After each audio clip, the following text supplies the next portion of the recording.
and Catopal Tail. By the way, I hit the button now, so welcome to another session of Rescue at Raxis. Last time the party defeated a villain. They didn't get away this time. They got them all. Yeah. Did we? Yeah. Yes. Yeah.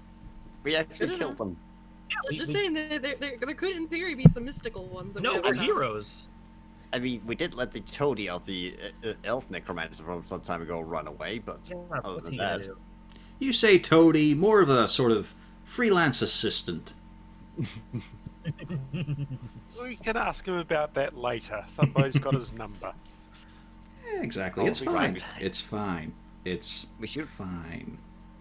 We should probably also point out that there are a couple of ghouls in one of the houses, shouldn't we?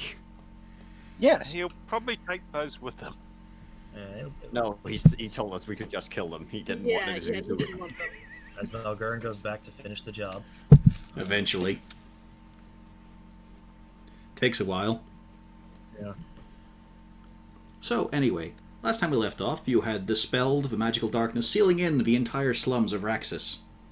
Turns out, it was a much greater area than what you guys had seen, but they were all just sort of locked off. They're alive. They don't seem to have been preyed upon by mean locks or oni. But as you see people fill the street, they are exhausted, terrified, malnourished. But the nice men in white armor, with their white tabards, are coming along, magically conjuring bread and loaves or barrels of water being dragged along. And then a few of them are drawing up to this house, the House of Albert. Several of you are standing in the street. A few of you are in the house. And you have moments before they raid the place. Well, at least. Come up and, reward you for your efforts. Raid the place, yep.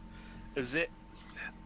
Zazel's gonna scan around for anything that looks important or / valuable. I mean, there's quite a lot of cool mystical goodies on all of your party members. Yeah. You also know that there was Albert's study, which was not entirely looted. Yeah, we probably couldn't take everything with us, and some of those things we don't want to take with us. I mean, you're welcome to go up and try and see if you can nab something of interest. And if you turn into a hag, we'll know why. Yeah. You've still got to... Do we still have a drooling Pufflesworth? Yes. Yeah. He's covered in a sheet. He's a spooky ghost. Okay.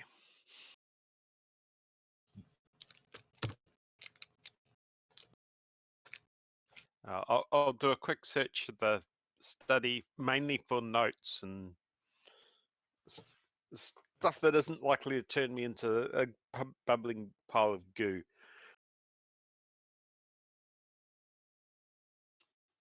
There must be a reason he was looking for things, and maybe he left notes.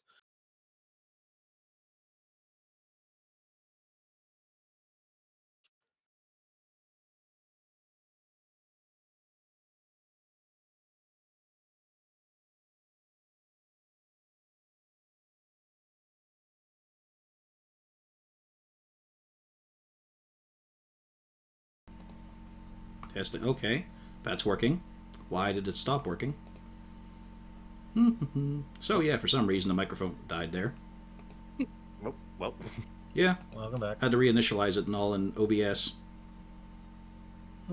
That's annoying. So, what I was saying is, there's the 2 shelves still in Albert's room, not just nowhere else but you've searched, to be honest. There's a few things on it. The other one is covered. I'm going to look at the uncovered one to start with. Let me see if I can remember what all was on that. Anyone else want to chip in? Oh yes, there was the tea set. Completely innocent tea set. Yep. Yeah, we're taking that. This is tea set. I could do with a nice cup of tea after all this. There's a cow fetus in a jar, sealed by fused metal rings. You can see it convulsing and vibrating inside there. No thanks. Let's see here. What else was on this shelf? I think that was it, actually. I think you took the rest. Well, John did, I think. And the other shelf is covered. And the rest of the room hasn't been searched at all. Okay, I'm just gonna have a look round for anything that, well, most of it's interesting, but Yeah, you're any looking for notes specific on the board? information. Yeah, on why he came here to look for the Jack in the Boxes, mainly. What was he doing in this place? Yeah, you're looking for notes. Give me, and you're going to enjoy this, an investigation. Yes, there we go. You can use guidance. It's a skill check. 6 seconds of thinking and your focus. Yeah. I don't actually have guidance at the moment. I switched it out for light to try and... Guidance is a Light cantrip. You happening on can't me. swap it out. Ah, You're thinking of Damn it. Bless. yeah. Okay. Oops. By light. Never mind. It's alright. You guys actually have a magic item that produces light, but you just haven't used it at all. Yeah, that sounds about right. As I was looking down the treasury earlier, you have a tin ring that casts light. Yep. But actually, Well, under on that note, under most circumstances, it doesn't matter. it doesn't. Except to one. One member of the party it affects. And to be entirely fair, I can cast light. So you can roll your d4 there to bust out your guidance. Okay.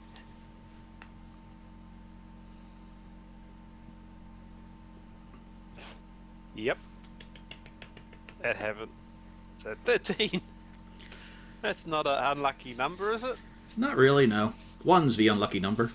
But in your case, it's fine, although you Those are the don't loneliest number. you don't really do a thorough job because you are a bit panicked. It's just, you know you're on the side of good, you're a great hero and all that there. It's just, there's a lot of guys marching towards you. It's enough to get any kobold panic a little bit instinctively. So you rummage around the place, you scroll underneath the bed and all, and you come away with a couple of handfuls of slightly charred and thoroughly stained bits of paper. But you do notice, like, in your mad grabbing of trying to find them, you do find a few names that come up. You see a Prenders, you see a Caskmore. You see a Weathercrest. Oh no. You see a Toymaker. There's not a whole lot to them, like, these are sort of, it's kind of like ripping open someone's scrapbook. They were already clipped and trimmed, and now you've just found bits of those bits that have been already clipped. But, bit panicky. Excuse me. Get the fuck out. So anyway, what's the rest of you guys doing? Because obviously right now, Zarzil, you grab that shit, you spot it, you stuff it in a pocket. We'll deal with this later. And Cornelia, where were we putting the thingy-mabopper with the thingy with the sand? Sorry, I have a migraine. The multiple hourglasses in a bonsai tree. You have backpacks. Yeah, Okay. just basically just stuffed in the backpack. You could make an more extra big flip. pocket. No, I've already got something in an extra big pocket. I don't need to look like I'm wandering out there. Yeah, with you it stuffed a down. hand under your dress. Yeah. Well, that's what corded petticoats are for, so you can't see it.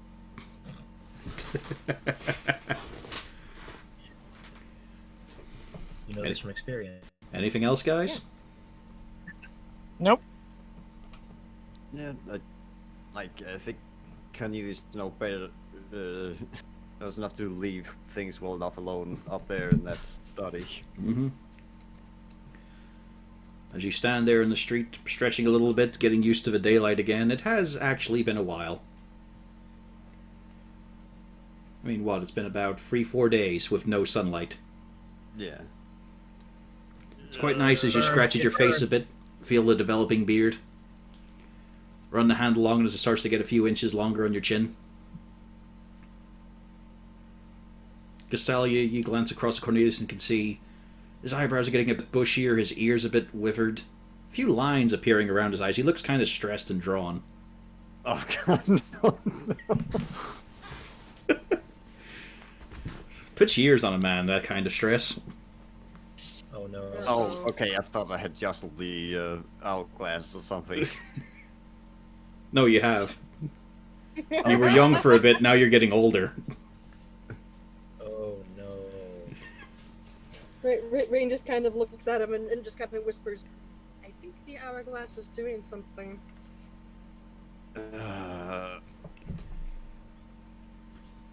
As you turn to look around and get some idea of yourself, you can see a little reflection of yourself in a puddle on the street. It's not entirely reassuring, but you are looking a bit more like your dad. Okay, that's it. As Cuddy just walk inside and takes the backpack off and leaves it in the corner for a while. And finally, the Crusaders make their mark as they arrive to you lot. The lead one unfurls a great bundle of notes. Let's see here. I recognize you lot from a few days ago. Right. Stalia. I wave. Right, this is that group then. All of you survive? Yes. Yes. You're not... who are you? As he looks at Congrats. Congrats, Mullah Crag. Burnished Scale. Yes. Yes, we found him here in the quarters. Oh, yes, well... I see you did... Yes, you did sign in. Your party? Last one. Right. Sorry for your loss. So... Might be a bit impertinent to ask, but... What in the hell's happened? And we fade to black. Now, how much are you going to tell him? Because we don't need a full recounting of it, you guys just did it. Yeah. But what do you omit, what do you put in? Do you big yourselves up a bit? Because, let's be honest here, no one but Congrats and Orbinson and John know what happened. Rain would be of the inkling to keep to somewhat of the truth.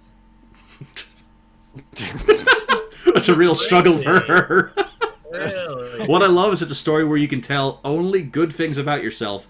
I think I'll tell some of the truth. I think we just skipped the part where I basically ran around naked.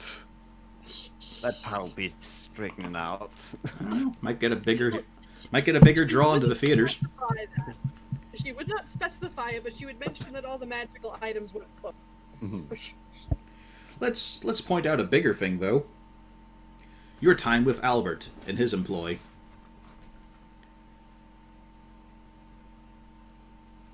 Yeah, I think, like, again, because also with how the how everything is also tied to the water supply, it's probably a good idea to mention some of this stuff because it's in this town's interest.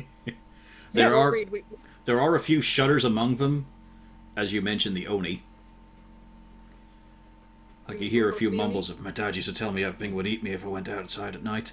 Didn't think they actually fucking existed. Get a grip, man.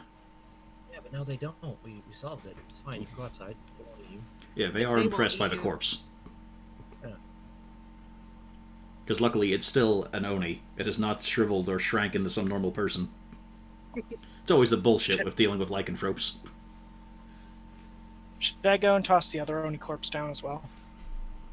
That actually confused me a bit, because that is... Well, no, that would have actually gone up to its full size now. So it'll be a hell of a job dragging it out from that narrow hallway. Just throw it out of the balcony. Look out below! Congrats, steps back. Yeah. Well, I got 19 strength. Is that enough to just carry it down? Oh yeah, he's dead. It's not resisting. Okay, then I just carry it down. Yeah. I mean, there's no point being careful with it. He was an asshole. True. Oh yeah, I can definitely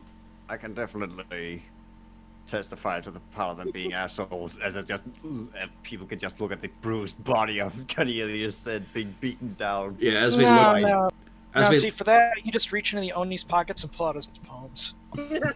Yeah, basically. except he burned those. Yeah, as we take a look at you, Cornelius, this withered old man. Do you need escort to your house, sir? He's with us. He's fine. Don't worry, just magical shenanigans. It'll be gone soon. And in fact, it is. It only takes about another minute or so before you feel back to yourself. Well, some of the beard stays, but it's lopsided.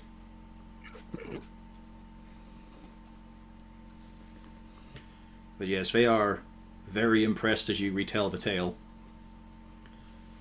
Anyone want to big it up, exaggerate? Come on, guys, it's time for you to take the horns of your own popularity. One of the Crusaders does slip inside to look around and is disgusted by this expanding oozing around the shrouded small figure on a leash. It's not disease, is it? No. Up on the. Be careful when you're going around in there, because up on the shelf, the hag had a bunch of stuff. And it had an unfortunate effect. Well, I'm not touching that, don't worry. We're going to get the clerics in. Good. He'll be better in a little bit, because it did the same thing to me and it fixed it. Alright then. Yeah. You're all okay? Well, I think Dragonborn companion here could use some help with, if it's possible to reattach his arm. Yeah, I'll be heading to the temple for that. I've got other things as well. Would you like company? I would. Very well. I'd be happy to accompany you. Cheers. Alright then, well, we'll escort you out. I imagine you want to get back to your own places. We will be, if you have any maladies, any problems at all, just follow us to the temples. Well, we We've, do also have the case of this young girl here. He does clank a little bit closer to you and just says, in this case it'll be free of charge. I don't want to say it out loud. They don't like anyone to know that. Rain tries very hard not to look amused. Oh, and yes, you little Bruni. I recognize you from the outskirts. She is trying to find someone who is vaguely familiar and hides behind Zarzul by having to crouch a bit. It's alright, you can come out. It's all good. I go over and try to offer her a hand. Yeah, she takes it. But it is a death grip. She's very tense. It's alright, come on over. Congrats pointing out. She's the last kid in this bit. The Oni's had her in a cell. Alright, don't worry, we'll have a look for anyone we can find. I'm sure plenty of other kids are fine. But if you want, you can stay at... It's, oh boy. As he looks over at Cornelius, he seems the most educated sort. What would you think is a more positive term for orphanage? Oh. I don't want to put the girl off anymore if she is, but I mean, The house for girl.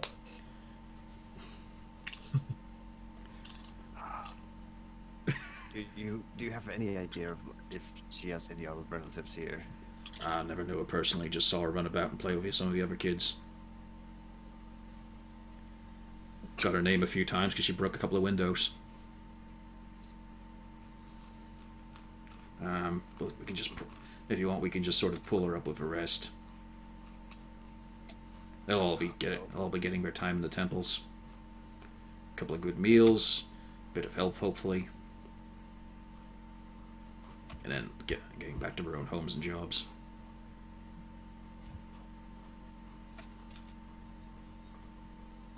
Might be one of the other families will take her in. Maybe. maybe just say that she'll be situated with. She'll be going with some of the others at an aunt's place or something to look for anyone she knows. Yeah. Yeah, I was just a bit worried about my wording there.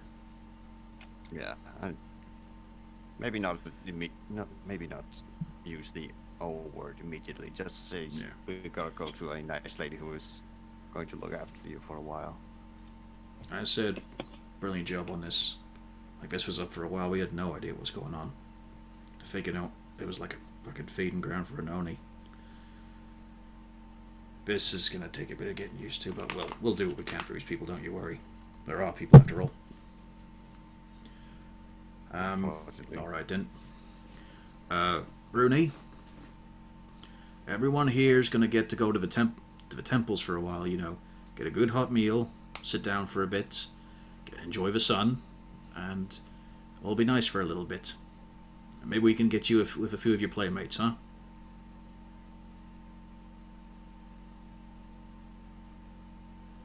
Rain, any opinion? She just kind of takes a little pause and goes, well, did you have any other family that was outside of this area? Awkward. Yeah, it's awkward because there is a shake of the head. Okay. But she does nod at... She has a glance at you, then she walks over to the guy in armor. I kind of give her the thumbs up. Yeah, it's alright. It's alright, no one's in trouble here. You'll be able to go see them. You guys are in town, right? Oh, yes. Yeah, there we go then. No problem. But for now, let's just make sure there's nothing wrong with you, alright? Come on, let's go see if there's anyone about. And they head off down the street. Meanwhile, a couple of the Crusaders are sort of milling around. Some are making a token look around. One of them's giving Orbison a really long stare. As Orbison just sips at his... What you found out is that after all his searching, he just has boiled water in a cup. Ring kind of gives a pause, wanders on in, and just goes, considering the, No, it's all right, Orbison says. He glances at Rain. It's fine. Hello, sir. Don't worry. It's fine. You can tell it is not fine. But you're not sure on what level. she kind of wanders on over. You sure you don't want to come with us? Because we've got a spare room. Oh, that would be lovely. Yes, I will go with them. She kind of gives the one guard that's giving him the evil eye a look. Like, what? Have a good day, sir. Keep going, keep going. Okay. I go to help him out. Yeah, don't worry about that. It's not because of a tuss or anything. We both know each other. We both know his wife. Ah. Okay, that makes a lot of sense. He wasn't going to do anything. It's just I don't want. We shouldn't be standing next to each other at this point, or any point. Yeah. And, I get the feeling. And a couple are, of course, milling around Ogdengay, who is just sort of bouncing around there. He's got his front limb sort of slightly crossed, just sort of idling, a bit unsure what to do. Hello. Yes, do any of you have questions for Ogden Guy? What is it? I am Ogdengay. I am an entertainer. This is Ole. So, hi.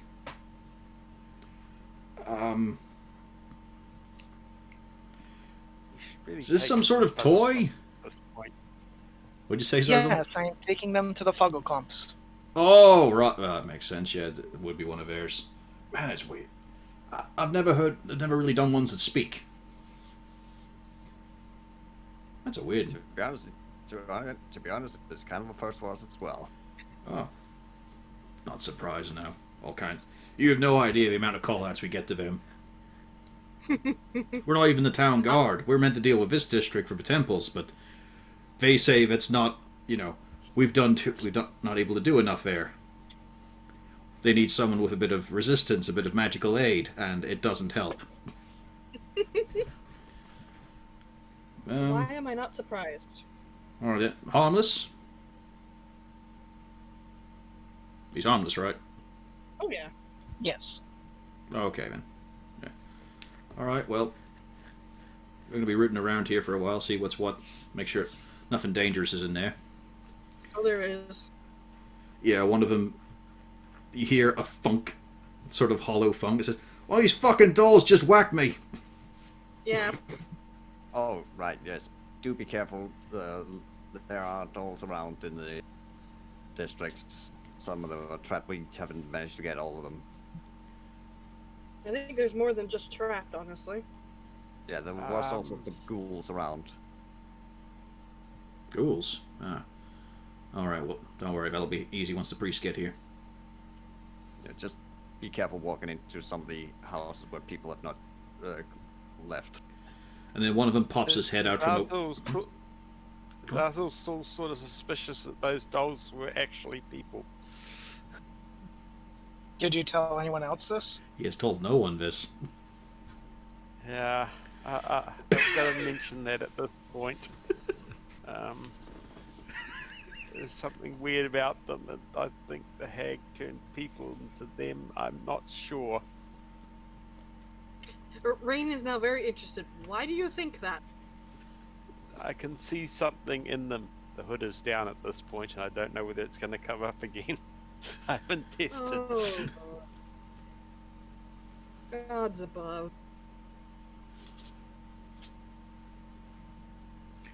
Well, Again, we'll wait for the priest, I suppose. And then one of them pokes his head out from one of the top floor windows. "Ted! Look at this big fucking crab thing!" As he dangles one of the Meanlaw corpses. Oh, yeah, those things. Show some fucking professionalism. Get back in there. What the hell was that? Don't lift the sheet.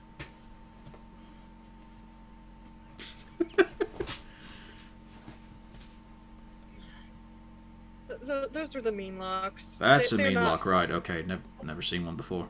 Got you. Alright, we'll have to ferret those things out as well then. Oh yeah, you don't want them around. No bother, although, if you want a couple of extra coin... I think we need a rest right now. No worries. The first call is going to be a bathhouse or something. Get clean again. Yeah, you do notice someone who looks a little out of place on the street now. A couple of you recognize him. It's the chubby elf that was running the foam-crowned hammer. You see him talk to a few of the guys. A couple of the guard have now filtered in as well, along with the Crusaders. Looks like he's passing a coin or two, and then he comes right up to you guys, arms outstretched. "The heroes of Van Dalen themselves, rising once again in Raxis. Amazing! Amazing!"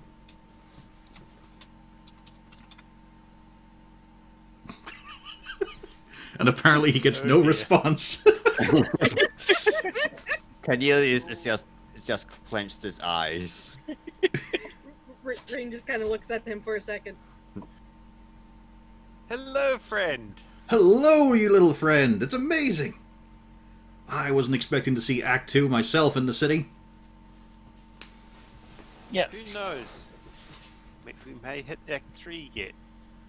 Oh, excellent, excellent. I like that. Well, congratulations. You have all qualified for a couple of free drinks at the bar.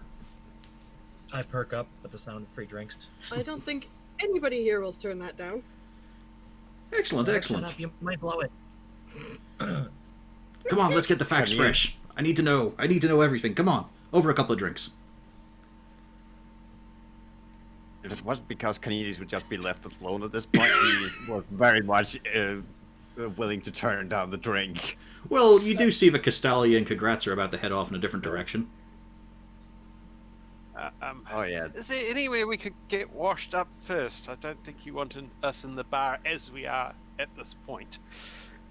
We've just come out of a sewer and stuff, so yeah, we... Oh, no problem at all. As he just waves hands over you, you find yourself prestidigitized. I just turned to Cornelius. I say, remember to bring your backpack. She just makes sure the straps are even on you, rubs a bit of dirt off the cheek. Don't get lost now.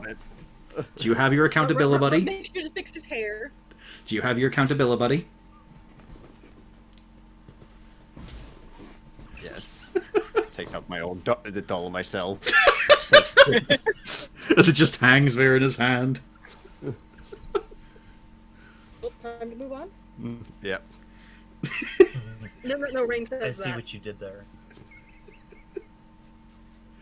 Oh, the dolls are so useful. Yeah. All right then. You split up a little bit. Cornelius walking with Castalia and Congrats up to the temple. I assume that's where you're going.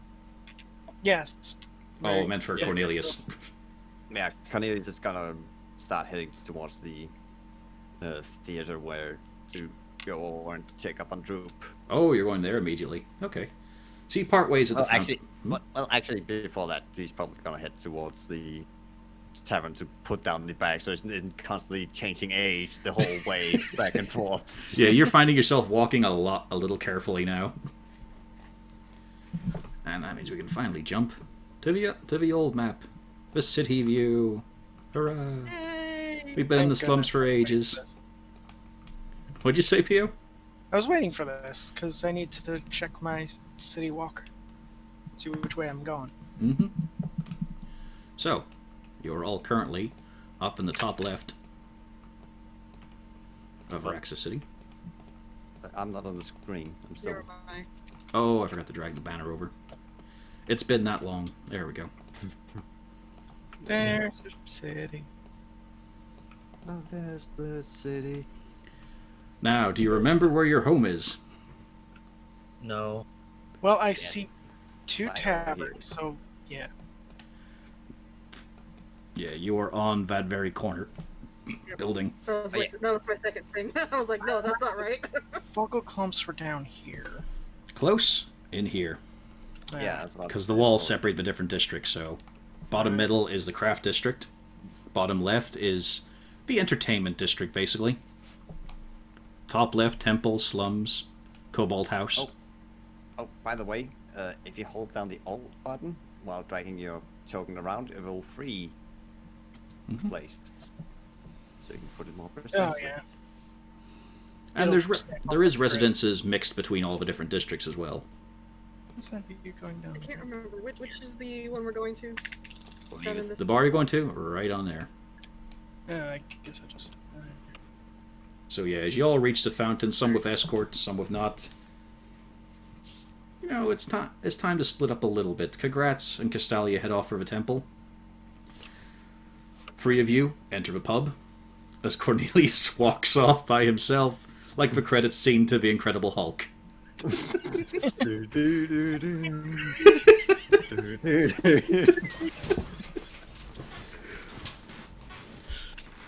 But before you get away from the fountain, though, Cornelius, a couple of priests are there to administer healing for you. You find yourself offered a comb as well while they do a few cure wounds. You're up to full health, as indeed the rest of you are as well. Actually, I was already at full health. Yeah. Oh, that's right, because you all took a long rest, yeah. And actually, apparently, I still have my temporary hit point. That would have been gone by now. Okay. I just Yeah. realized that I never used them. Yeah, it was great. Like, you guys were thoroughly exhausted at the end of the battle. You felt like you'd been through hell, and some of you didn't even have damage done. Some of us took all the damage. Yes, yes, you did. When you found yourself alone in a room with an Oni and his cone of cold. And the only one hit. Well, he can see in the dark either. So let's see, we'll jump to Congrats and Castalia. It's a bit of a walk, but you know, it's nice, and it's good to be out in the dwindling daylight. It is getting very dark at the moment. The rain is a thin mizzle as it starts to fall. but it's better than just the stagnant of the dark cube, or, the hideous sewers and the decrepit tunnels underneath. Indeed. And I hopefully get to exchange stories Oh, about yes. various groups and their doings. Mm-hmm. Anything you want to fire up? Or just keep the topic sort of vague? Well, I mean, if it gets if it gets in depth on different tales, I'm going to tell them different stories. Yeah. He is quite interested about, well, what brought you guys to Raxis, and he tries to skirt around, but he has to wonder that you're not that. It's the outfit. He has to admit it. I'm not that what? You No, can't he lose it. tries to think around it a few times of asking questions, and only just finally just sort of brings up. So, are you a dancer? You seem more of a warrior than a mage. A little. I took a few lessons with Vistani, but no, it's more of a. But one feeds the heart, one feeds the soul, the other feeds the body.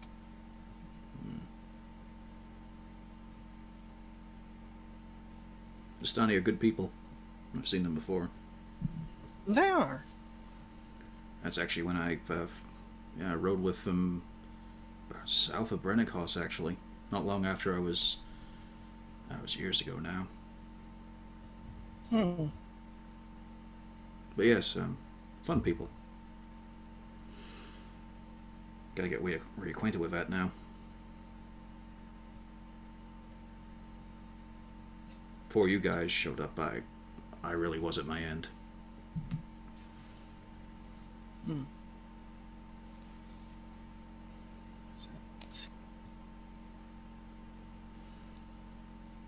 But yet you... I mean, that mage of yours, Cornelius. Yes, Mr. Cent. It was impressive. He really showed no fear, even when he perhaps should have at the end. He has seen a lot, and a lot has knocked him down, and he has always stood right back up. With help. Probably impressive. No. About to mention the others. I've got to move on. I've got to get past that bit. I was only with two others, Barmood and Yvonne.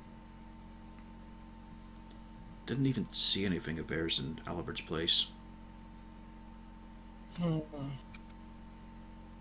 I'll have a word with the Crusader. Their stuff must be somewhere. But yes, he was nothing like Mr. Cent.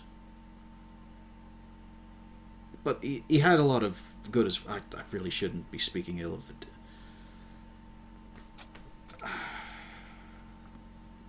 I'm still out of sorts, I think. But I assure you. Don't force yourself. No, I think in this case I really have to. I was stuck inside my head there for so long, and I gotta go back to being a shining beacon. That's what those of us who have an oath is. Don't feel it right now, but it was good to finally put it down.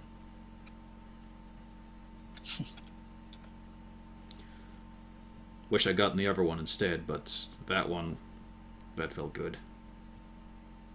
To take such a monster out of the world. Mm-hmm. And then you guys, you took a great evil out of it. A hag really cannot be allowed. Well, we couldn't have done it without your assistance.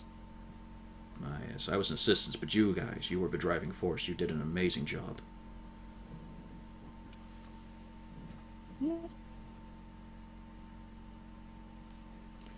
And still, don't count yourself out or lower your importance. I don't think we would have survived without you. I certainly wouldn't have been as useful without you. Right. Temple then. Mm-hmm. He does share a few more stories. He talks about how he used to be a part of an all-Dragonborn group for a while. That was the Burnish Scale. Oh, that sounds interesting. They did a few, like, you notice that they have the same sort of scale of adventures that you guys have. They have handled a necromancer in the past. They have handled some big creatures, although there wasn't such monstrous things in the region of Brennickhouse or anything like that there, so... They also had a few weeks in the Troll Country, which was quite easy for some of them because there were 2 brass and one copper, so the trolls never had a chance to regenerate. He does admit with a bit of a chuckle that he even earned the York name Trollsbane, he thinks. He assumes that none of them spoke giant, but they did keep uttering the same words whenever they spotted them. And then even brought up this bit where he met a troll that was about half the size of the others. It was a strange thing as well. It was so weak and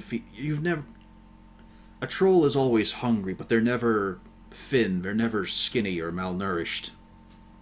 Because they're just constantly regenerating, rebuilding. This one, though, has to be the runt of the litter. That's the only way I could really describe it. It wasn't overly violent either, but it had a singing voice. It sounded like, well, almost like one of those light voices in a choir. It was angelic, it was perfection. And it was coming out of something that had misshapen teeth that were overgrowing and falling out, while drool fell at all the sides. It was bizarre, the clash. That is very strange.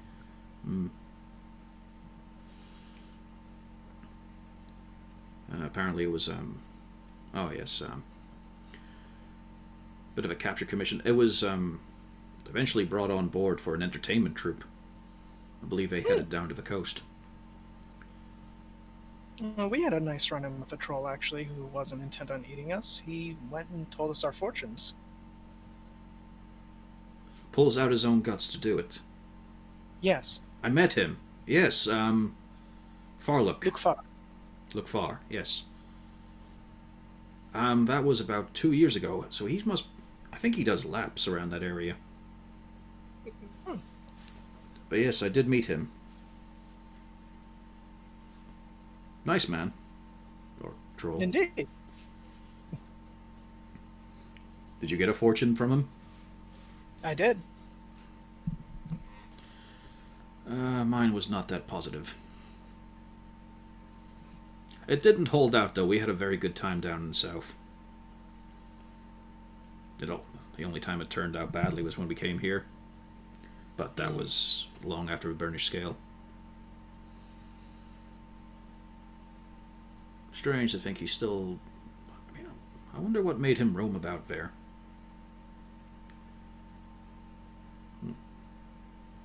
Can't really say. And all around you, like, you have already gone into the temple. There's a lot of footwork going past as other people are being brought in and taken care of.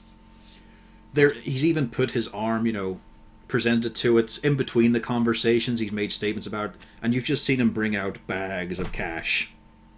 Just several bags worth of what you assume are gold coins. Probably about 800 gold in total. And then 4 bags more. After the priest just sort of looked at him a little awkwardly. But you were led down a little chamber. You're asked, of course, if you want to come along with him. Of course. Oh, thank you. And you're even told to help hold the arm in place. As several of the priests exhaust themselves, chanting litanies. A prayer wheel's brought out, candles lit around, incense filling the air, making it almost toxic, to be perfectly honest. That stuff is foul in an enclosed space. It is, but... But after a few minutes and a small building headache from her chanting, Kagratz's arm is attached. Although he is given warning not to make use of it for a while, as in no heavy lifting. Don't operate heavy machinery. But it is moving again.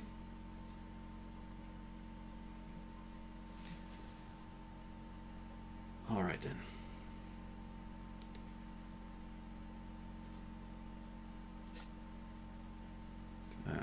Thank you, Miss Talia. Well, of course. They'll probably still be at the bar, won't they?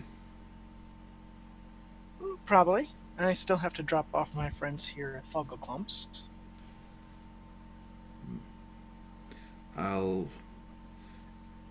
If you're alright waiting at the bar of a fountain, I'll join you. Certainly. I just want to arrange funerary rites for my friends. Of course, I understand completely. Thank you, Bill. I will definitely be there. Mm-hmm. I'll be waiting. And now we jump to the bar, where it's not as somber. But there's also one story being told and told again. He is asking about every single facet of it. Oh, no doubt. And if you're having trouble thinking of the part he's asking about, you get a new drink in front of you. So that means Malgurn has a very spotty memory right about now. It's like his head is made of holes. But the one thing Rain makes sure gets out there is the fact that she killed the first Oni.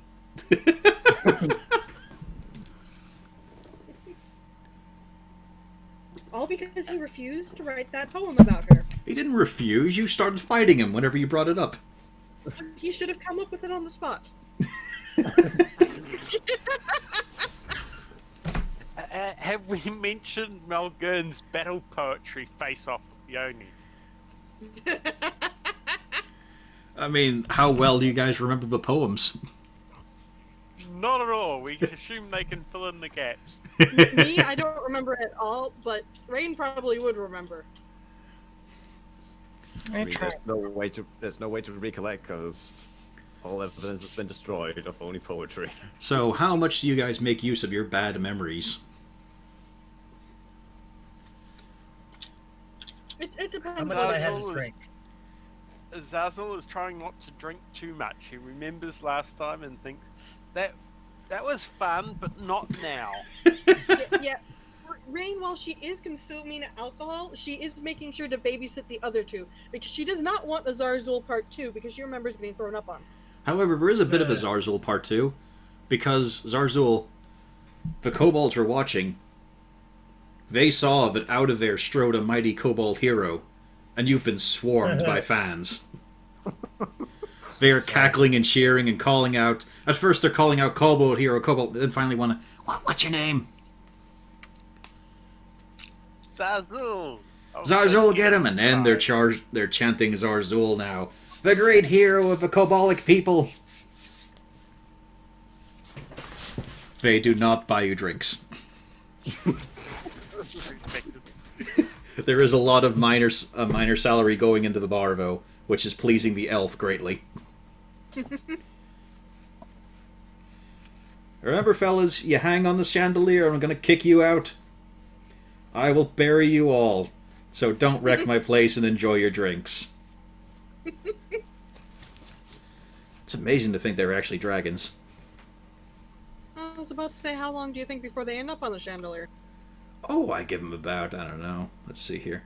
How many drinks have you had? I've had 5. 2 more drinks. I'm going to thin this crowd down by half. Yeah, no doubt. Yeah. So anyway, let's get back to this here, right? Dark and scary the whole time, right? You really didn't see the sun at all. Well, Complete darkness. Not even magic worked to light the path. So that was no problem for you guys then, right? Even dark vision didn't work. That's scary. Yeah. We did not enjoy that part. I've never experienced what it's like. So what was it like being like a human in the dark? Terrible. Unpleasant, I lit yes. my bedroll on fire to see by. You didn't have a torch? Or rope? What use do I have for a torch? I can usually see in the dark. Think about that. Well, I mean, I usually hear about heroes, sometimes they're, they've got a sword and shield in one hand, and then they've also got a torch in the other, because the way they tell it. I think most heroes wish they had a prehensile tail. But you hear him always, swinging the flames, telling back, you foul beast. You really don't... think of the drama for those moments, and you're not equipped for it. No, we did have a lantern, though. That... The rich guy, he must have been well smug with you lot. He was not very pleased. But we also had something else that did help out, so I kind of... I have to make something light up, don't I, if I'm going to use that. So I suppose. It's about half an hour, Castalia, before you get the choice of... you can enter the bar or sit by the fountain. No, I'm dropping off the... Oh, that's right, you're heading to the house, yeah. Oh, the Puckle Pumps. Ah, that's right, yeah. Well, no, you were waiting, sir, so you had the choice of either you could wait in the bar or wait by the fountain. So you could enjoy some time with your fellow party members, or have fun. I'm probably gonna wait by the fountain. Cornelius? Let's jump to you now. As you head to the apartments of the Thespians down here. So it was actually a short walk. It is what you expect by this point. It is nighttime. You can see a few silhouettes. Usually not of one person. Very drunken yelling. There is some beautiful singing. Gorgeous singing. The problem is, it's about 4 different songs overlapping badly over each other. You see Calvin. He nods to you. And then walks as if he's not even putting a step. He just sort of glides. Elves. It's a very neutral expression on his face. Mm-hmm. Evening. You too, Mr. Cent. And on knocking the door, it doesn't take long at all before someone is there in most of a costume. They have the puffy trousers, the incredibly gaudy pantaloons, and a well-oiled chest. It is a quite bronzed male human. Hello there, patron of the arts, I assume. You don't have beer, you don't have any alcohol with you, and you don't seem to be a guard, so what can I do for you, my loyal fan? He reeks of alcohol, and perfume, and cologne, and flowers. Well, I'm here to pick up a goblin child you had in your care here. Oh yes, the little Fesp himself. I tell you that boy, he will have his name in lights one day. Come in, it's good to meet the father, come in. She leads you in, it is... And yet, anyway, in Cornelius' back mind, he can't get the feeling that there's some part of him that wants to scream up, "My son shall not be a thespian. He's an academic." And as you enter in, you are reminded of your academic years in that this was what you imagined the dorm life to be. It was not when you were a wizard. When you were studying, it was cold halls with no movement, and very ambitious people being very secretive about everything they did. There are no secrets here, as you can evidently spot through every passing doorway. Some creaked open, some broken. There's, a lot of wine being drunk as well. A lot of bottles. Mostly lining the floor as you two have to weave your way through. Don't worry, it's just, we had a brilliant opening night for a new dance number. So obviously, everyone must enjoy and celebrate. And plus, I know you! Yes, I've seen you before. You own the brothel down on the east side. Well, this building, it is not a brothel at the moment. Oh, but it should be. You know, a few of us, we need the extra income. I would be happy to once again work at your establishment. I see. It's Bartolomeo, by the way. Bartolomeo. Good to know you. Cornelius Cent. Mr. Cent. Well, I look forward to it. I have all kinds of ideas that would be perfect for the place. Anyway, up we go, and he is a bit handsy. He's got his arm trying to go over yours. As he leads you up stairs that are only for a single person. Yeah, if you could kindly take your arm off. It's been a rough couple of days. I'm in pain everywhere. Well, you've come to the perfect place to unwind. Think of it like a trial run for your empire. As he extricates from you, you can see the damp marks on your coat from where the oil has rubbed in. Oh, but no worries, no worries. As he takes a step behind you. Anyway, up we go. And you do see, noticeably on the second floor, a door taller and wider than all the rest. In an improvised sort of way. But as you step past, you notice Karen standing there in what you assume is an approximation of Kindra's outfit when you adventured with her. With a few liberties taken. It's a bit like Raquel Welch and was it 10,000 BC? She gives a nice little simple wave before joining you in Megran's room, which is... It's kind of all you were expecting stark, maybe, or just covered in bottles. It is festooned with vanity. There are posters, there are pictures from fans, there is as much as he can of his audience's attention in that room. And he's sitting there quite peacefully, sitting in the corner smoking a pipe, and Droop is there, doing his workings on his magic book. He's dressed a little more fancifully now. He's got a little mini ruff. His pantaloons are quite colourful. And they gave him a nice floor-length jacket with a fur collar. Not. So I'm back again. I hope you have enjoyed yourself here, Drew.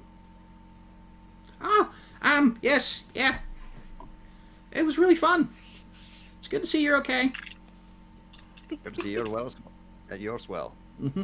You can see he's very excited to see you, but he is standing his ground. He's carefully folding up his book, putting in his pack. Megran was really nice. Oh, your boy was just fantastic. Real popular around here. Yeah, I made a lot of friends. And ones who say they'll be my friends when I'm older. I think they play different games, that's why. Yes. But, Karen, she taught me all kinds of things about music. I'd never learned how to play anything before. And then Megran, he was showing me how you carve stone. He was going to make a little one of me to fit with the heroes. Because I wasn't in the show. Aww. Well, good things to hear that you have been kept busy. Thank you, Megran. As you look at Megran, you can see he is in his somber state right now. It actually looks like he stayed sober for a bit. But he's trying to smile. Well, is your boy. He was great. Just big fan. You did your thing then? Oh. How we did our thing. You want a chair? You know what? Yes. Karen gives a chair. You see she runs down the hall to a few different rooms and finally brings one, brushing it off for you. Sets it down while she herself just finds a mound of cushions to sit down in. Whereas Megran is sort of in a throne of carpets rolled up. Like, the room is definitely shitty, but it's been filled with nice things. Mm-hmm.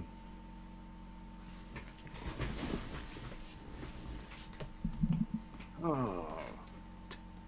Where to even begin? I imagine I'll hear most of it. Yes, but it's been quite a few stressful days. I imagine Drew was also wondered why there were a bit of a time delay between hearing from us. No, I know you'd talk to me when you needed to. Well, unfortunately, we'll get to that part of the story, and you'll know why I couldn't do it as often as I wished.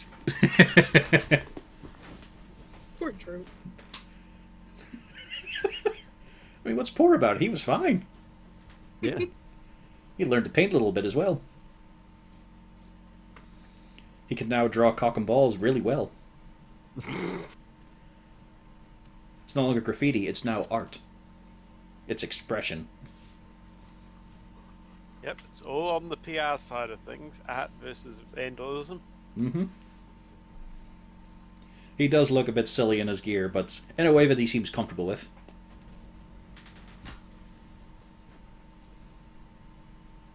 Is everyone okay? Yeah, everyone is fine. Back to the bar, you just see the ooze pile underneath Pufflesworth get wider. Yeah. Oh. The patron prestidigitizing it as much as he can. Rain's trying to help too, which he notices. He's being very generous, but every time he does it, he's got a little bit of a stronger expression on his face. But you're also conquering heroes, so there's allowances to be made.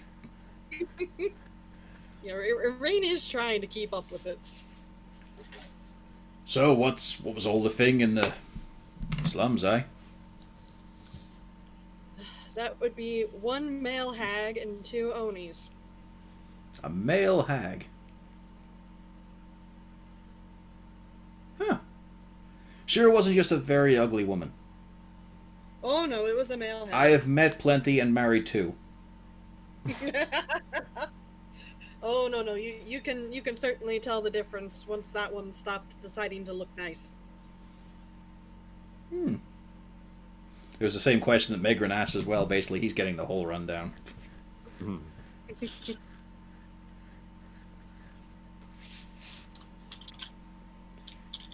Anything for Malgern, Zarzul? Well, Malgern is MIA for a second. Ah, okay. Then we'll jump back to Castalia. Kagratz is there, and as you notice, he's out of armor for a change.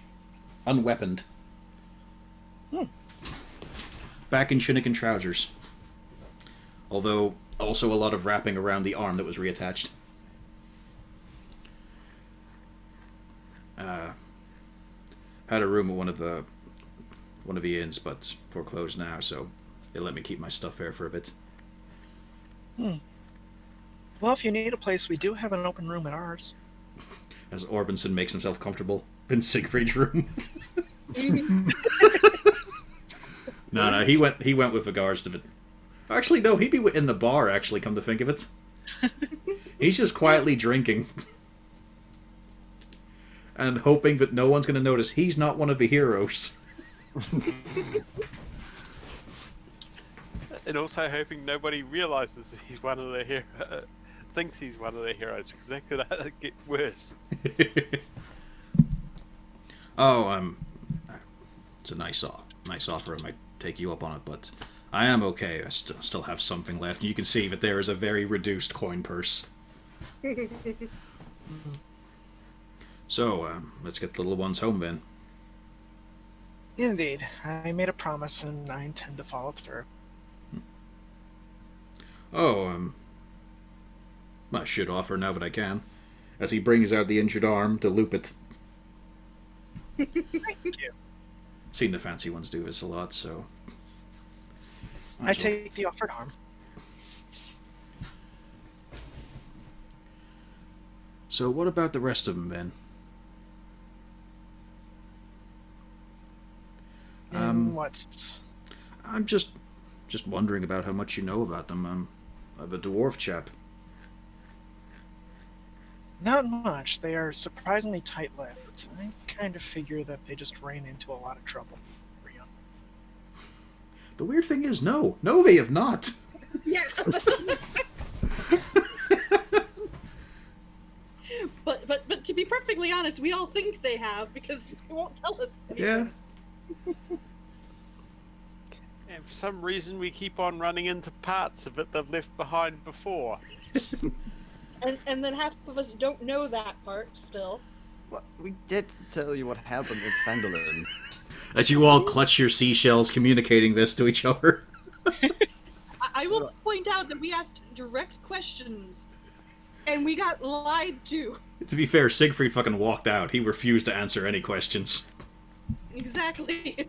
There were several We've times asked questions of Rain before and got no good answers either. Rain usually eventually answered, it just took her forever. I'm pretty certain that I answered the questions about like the black spider and why we had to leave the town all of a sudden.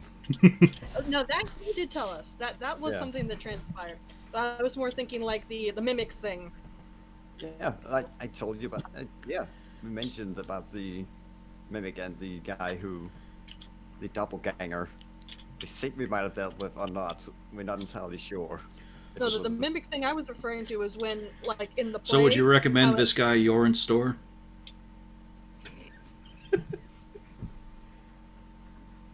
I could do with a few check over my armor.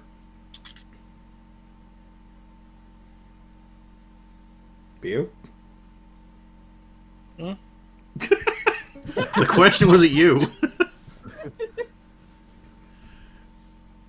I missed it. Yeah, not surprising. Just, would you recommend Yoren's store?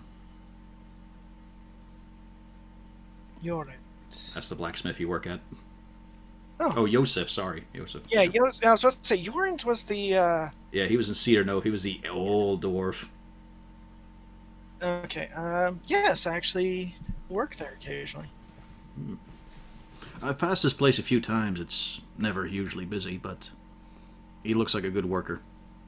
He is. His sons could be better, but I've seen those too, yeah. It's part of why I was a bit wary about it, but the other places tend to have a queue. They prioritize the knights here. Honestly, it's a bit strange just because I've never seen the other mercs have a problem getting their gear checked.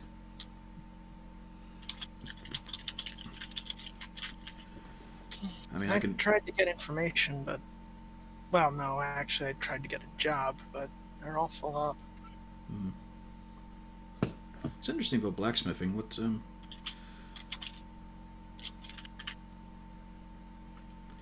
trying to say you do seem the type, but I think the leading question says that you're not. So I'll lie to you there. You don't seem the type to be into blacksmithing. So what got your interest? It's the outfit, isn't it? No, honestly, it's I still remember your father was a merchant. Yeah. That he was. Yeah. It's just I'm used to families that once they get to that point, they don't really go into the manufacturing, into the crafting. They tend to stay as administration. I would assume they would have set tutors on you to try and improve the family name. No, I was a... Stupid cat. And how many years until you grew into a dog? I'm afraid of dogs, so I can't have one.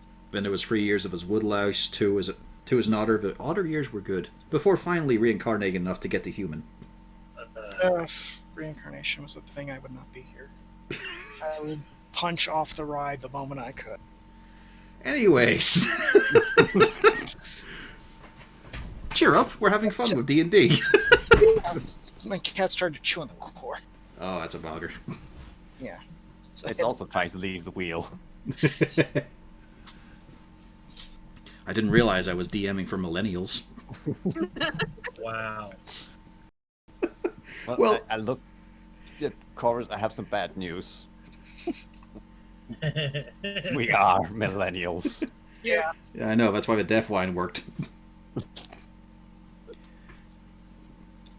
Well, my father was a merchant. I was more of a reckless child to get involved with money and all those numbers. Inventory. It all seemed just a bit much. And then I found a joy elsewhere with a hammer in one hand and tongs in the other. I didn't fit with either of those. My tribe, we did communal raising, so I did spend time with what we called them uncles, sort of. Everyone was a parent in a way. We didn't actually know who was responsible initially. But, yeah, I spent some time with a trader, Didn't have a head for numbers, and then well, there was one working the forge, but I was a bit as he looks at his big reptilian clawed hand, I was all thumbs. But with the finished product, I had no problem at all. So they moved me onto the defense bit, and then I did a bit more outriding, protecting the region, and then I found it's a terrible thing to say, a calling. It gives even a tilt of the head and all, and a bit of a shrug, like he knows that's such a pompous thing to say. But he can also heal people with a touch, so... I return the shrug. Calling, voice from beyond. Thankfully, it was no specific voices. No, it's just I knew I had to do something, and I actually met a few men who... Dragonborn as well. A few who knew sort of a crusade, but very small scale. There was only about 5 of us at our most. And then, years later, I actually, became a man, became master of my own destiny, and then came the Burnished Scale and a few mercenary groups now, and I still try to do good. But yes, I'm terrible at any kind of practical application. I can cook. That's about it. You can fight. Well, yes, I mean, I'm just saying for any kind of peacetime or occupational things, I'm cack-handed. Sometimes there isn't always the benefit of peace. But if I had a friend who could catch a boar, I could certainly break it apart and cook it up properly. But I couldn't even catch it. I remember I had a friend who was wood elf. It's funny, I don't see any around here. But he got very angry with me anytime we had to travel together. Like we were friends during adventure, during conquest, but during the camp he hated the very thought that I was there simply moving. That my plates would always clank or my chainmail rustle. And he'd blame me any time he wasn't able to get a huge haul for the meal. He was probably correct. Sounds very rude to me. Well, different standards, I suppose, for his people. Or at least for him. All his emotions were on the extremes. He was never mild or calm. He was either joyous, or he was violent or brooding.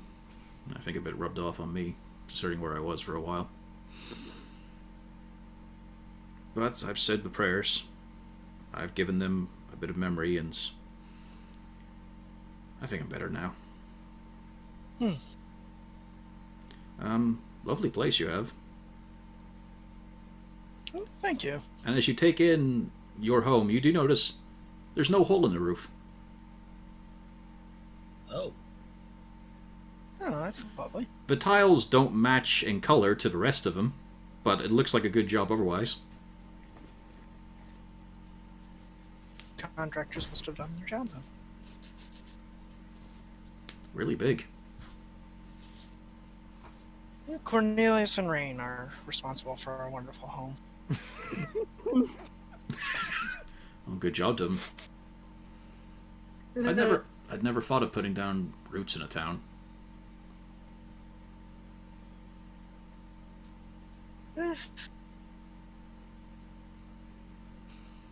Meanwhile, just more. Actually, you know what? Fucking con saves from the 4 in the bar, from the 3 in the bar. I'm trying to be careful. Does that give me advantage? Yes. No. I was about to say ditto. I'm deliberately not drinking heavy, but But he is offering a lot. I am not turning anything down. Oh, you can choose to fail if you want, Malgern. No. Zarzul? I'm not going to choose to fail. Like, Malgern, Rain, you are both buzzed. good. Zarzul, you are starting to slur. You're a little unsteady if you were standing. But you've still got most of your faculties, just things are fuzzy now. Cornelius, you're just offered a nice glass of wine. It's a red. Although if you want, you can check the label. It actually has one. Yeah, of course I'm going to check the label. It's probably a reflex at this point. It's, and you're not surprised, called Popper's Song. But, after a quick sniff, a little air for it, it's palatable. This is a drinking wine. It's not an appreciative wine.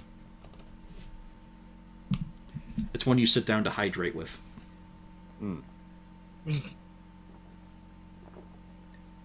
But yes, Harzul, you're getting a little bit into the praise, because they are still cheering for you. And you're pretty sure a couple of your drinks have gone missing. This is fine. It's fine. There's a lot of claps on the back, but you still, you know, you can't help it a few times you do check all your pouches and pockets and everything's still there. And Rain has kept a careful glance at you now and again. Oh, Plus- yeah, I'm keeping a close eye on him. One of them does reach for your dagger, but he also sees a big snarling wolf. That's okay. I've got 2, and they weren't too expensive. Yeah, but Wolfgang's got your back this time. The pub is also getting packed in, and now all these people are also asking for recounting of the stories. Sometimes the barman handles it, but he's also goading you guys to stand up and take credit for what you've done. So like one asking, "And only you say, I've heard they're piddling little things." "Oh no, no, they're huge, sir, huge. You, sir, fine dwarf in the hat. Tell them, come on, tell them what a big bastard it was that you put down." Yeah, Malgren, why did you tell him about it? I kind of put my drink down on the bar and kind of hobble off my stool,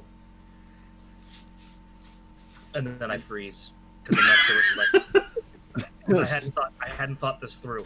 A rat creeps down from your hat, along your shoulder and out the door. It was 100 times bigger than that. Alright, yeah, okay, you got a point, okay. Yeah, it was really big, and I outstretched my arms. I went to work, so it doesn't really work. The barman helps by holding your hand and extending his arm further out. Yeah, like that. Like this, it was massive, it was huge! And they put it down, and the thing healed as well. Every time they did damage to it, it tried to recover. It does these horrible lyrics. It was terrible. It tears into your mind.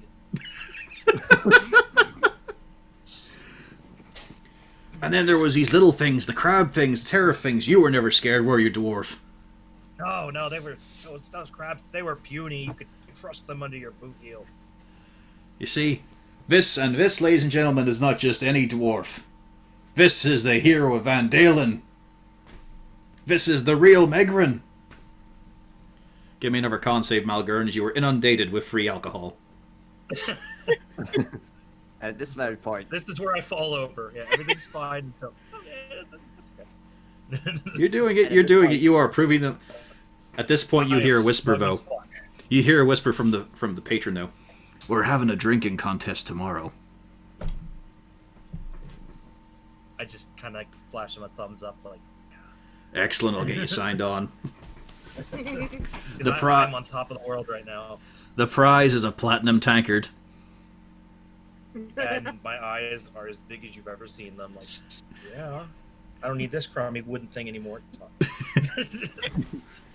Back to Cornelius. Cornelius can't help but maybe it's just because it's the first time in a while he's had wine, but he feels like he made the right decision coming here. It's nice. For all the bawdiness is going on around you, that room itself is nice and peaceful. Like, you're with people you can sort of understand. You've got your apprentice with you. Mm-hmm. There's Megrin there, who is acting pretty calm, but he's hovering between despair and overjoyness. Mm. But it's nice. And Karen's there as well. She's eye candy. She doesn't speak a whole lot. Which, admittedly, reminds you a bit of actual Kindra.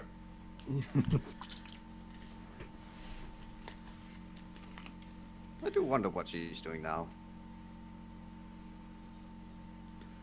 Well, she was a big barbarian girl, right? Must be slaying all kinds of beasts by this point. Might just be. Might even be in town. This was big news, wasn't it? Big call for Raxis for mercenaries. Perhaps, I mean, been well over half a year since I saw her. Maybe she went somewhere else. Maybe she hadn't even heard. I've no idea, to be honest. When the script came in, there wasn't really anything on her. Karen here actually did a lot of adjusting to the script and all.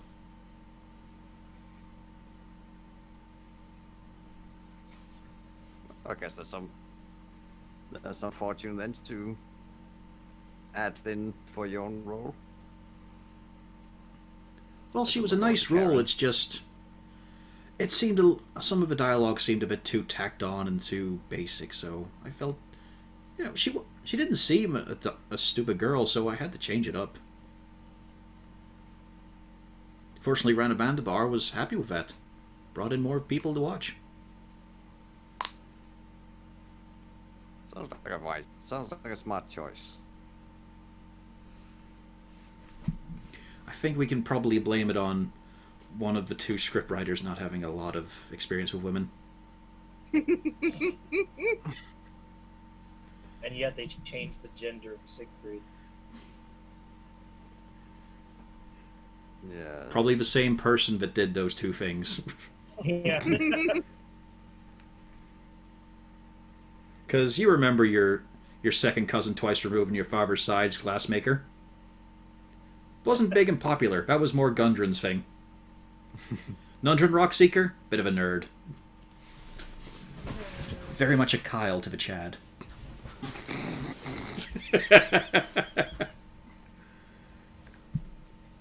You're in the Chad. Yes. I like that. Yeah, that's as good as it goes for dwarves. That's what I'm feeling right now in this tavern. Yeah, you are drinking big. You are actually on head height with Rain right now because you're being held aloft the whole time. They are cheering and chanting. You are getting to expel any kind of bits of the story, and they are giving a cheer. Even when you say shit like, we went to sleep on the green tiled roof. Yes, more drink. Woo, green tile. And then after we killed him, we went to bed. More drink. Because I'm kind of, I don't really have much to say. I'm still kind of very much stretching this and embellishing this as much as I can. And then I had a snack. Yeah. Yes, more drink. Yeah. 2 more rats fall out of your hat. New drinking game. Every time a rat comes out of his hat, you have to take a step. More And drink. no. It goes tense and hushed as they're all now sitting down watching Malgern. Oh no, they're watching. He's now in the center of a room and they're all watching the hat. Tankards ready. I take this moment to remove the hat, and I say, rat. Roll initiative. That would be great. No, you roll initiative. Oh Yeah. shit, he's serious. Yeah, I'm Yeah. serious, motherfuckers. There's a little bit of magic in that old hat. Oh no. As it seems like there's a heavy weight stuck in it for a moment. Then you give it a few shakes, and then something big falls out. And then it gets bigger. Where the fuck is it? There we go. There we go. As it falls on the floor, the size of a dog, but then growing in size. Oh no. The teeth are huge and jagged. What? It brings back memories, Malgern. Yeah. Yeah, it does. Brain looks absolutely flabbergasted because that's never happened before. Yeah, it's a dire Vorpal rat. Uh-huh. Time Yeah, to I know what this is. What? Let's see, where did I put it? Here we go.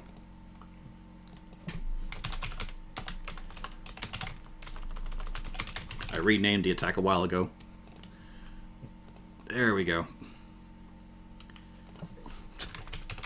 So yeah, there is now yells and screams from the patrons. There's a booze going fucking everywhere. As this thing stands up to its full height. It's about twice, nearly 3 times the height of you, Malgern. It's fine. you realize it's the size of a horse. But is it the size of an Oni? Not quite that big.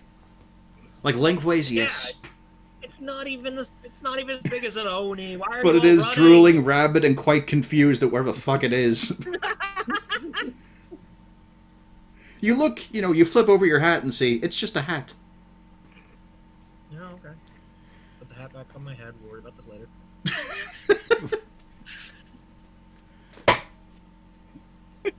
Well, it's your turn. Top of a round. And everybody's panicking. I'm kind of just like, no need to panic. It's not even as big as an Oni. And we're up. I'm going to assume I can reach it. It's right in front of you. Yeah. Like, it is a packed barn, it's a very big rat. Yeah, that's what I figured. Also, look at you, Malgern. The first time you did it in public, and it's the biggest it's ever been. It? Don't think you got that joke. Good strong No, hit. Yeah, I was saying, Hey. it's saying the first time you ever did it in public, and it's the biggest it's ever been. Oh, God. See, there's no need to panic. It bleeds just like anything else. It shrieks horribly, but it gets drowned out. More beer! As some of them look at their empty cups from panicking, throwing them and tossing. Yes, more beer! Another strong hit. It's looking weak. Action shots, come on. Yeah, no, that's exactly what I'm saying. I'm not done with the end. Ha-ha! One. That's a miss! Oh, damn it. No. That's a hit. No. Okay. It's a giant rat. 7 slashing. Malgern, true to your word. That's true to his name. No.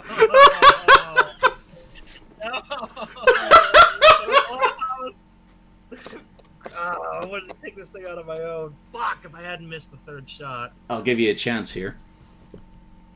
There is, at the back of the bar, a lovely arrangement of ornamental weapons, Okay. and you can shove it. No. Let's see.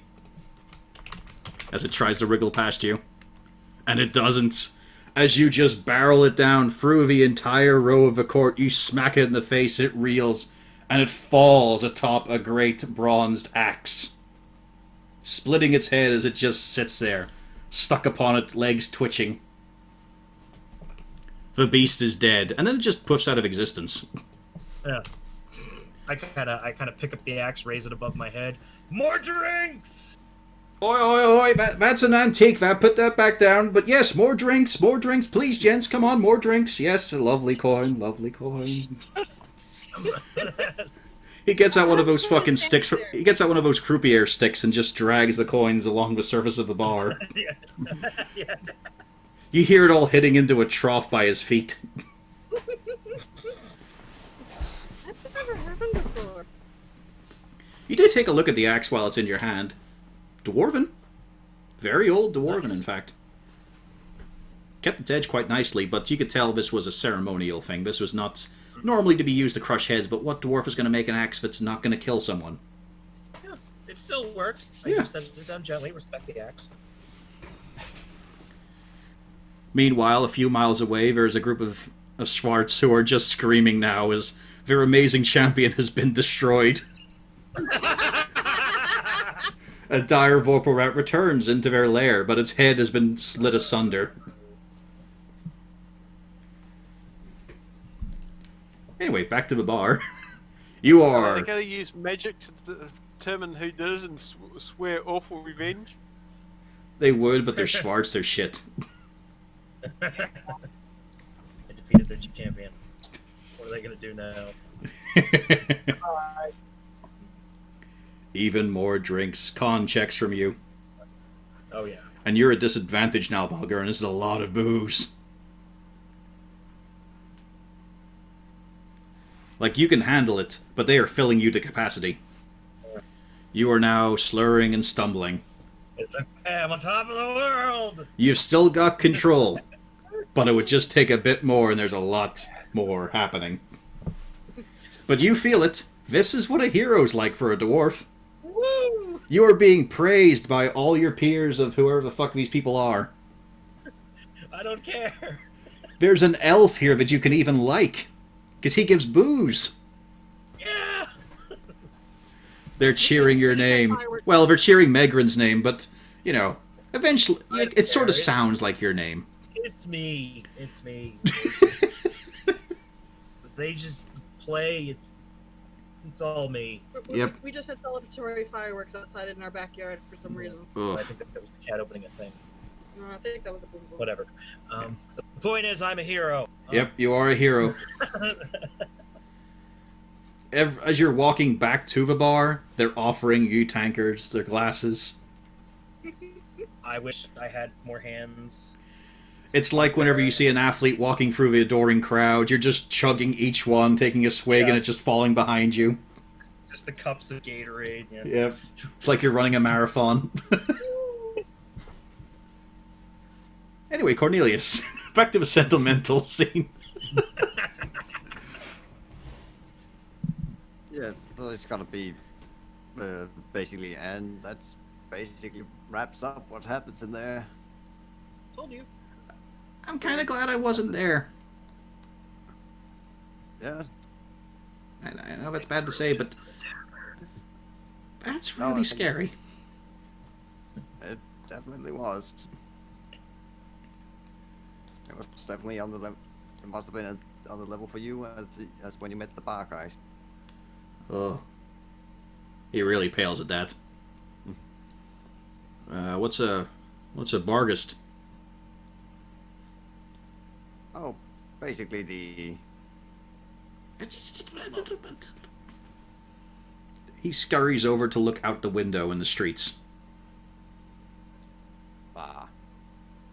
I think I'm probably gonna have to wait for that for another time. It's okay. You just don't say the name. The name's what brings them. It doesn't. You know that for a fact. It doesn't bring them. They eat goblins and then send their souls to hell.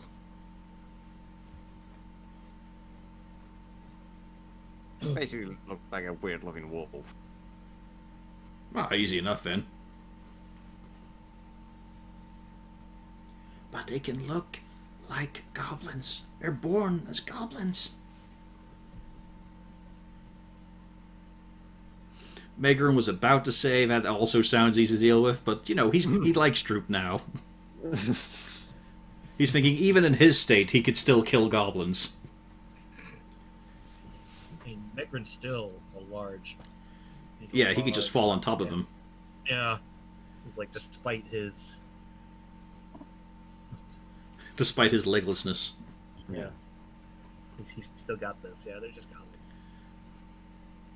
There is a moment where you're glad she didn't offer snacks because, well, Megran turns most of the way away, but he is changing the wrappings on one of the stumps. And just the imagination of what it could be is unpleasant. That's great. You did. Oh, I can see it. We could do a script on this. I'm just thinking we could do a nice little local chapter of the story. And we'd finally get your friends in. Oh, we could do extra Caro, do we know, we need someone to play, I'm shit at names. Try and describe some of them, like I might be able to help. No, he's just realizing we'd probably need a tiefling, because we couldn't just have someone in body paint. I think her name was Castalia. Right, that's the one, yeah. It's easy enough. We got tons of Rains. I remembered her name. Aha. We'd probably... Oh, man. Can you imagine the casting call for a kobold? It's gonna be lining the whole fucking street.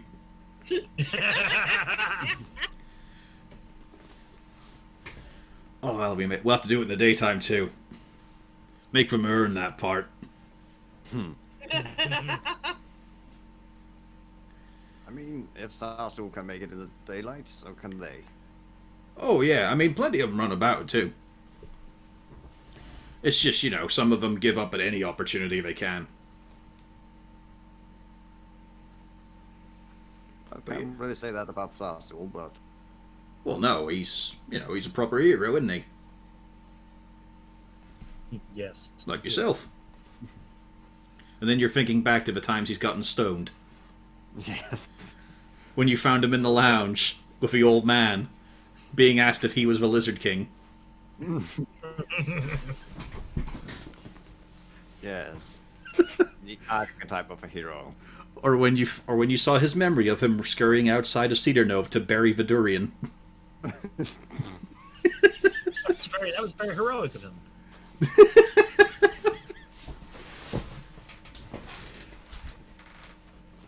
Unfortunately, you never saw his best moment. Or did you? No, you did. That's right, yes. When he jumped on the casket and heard a moo. Yeah.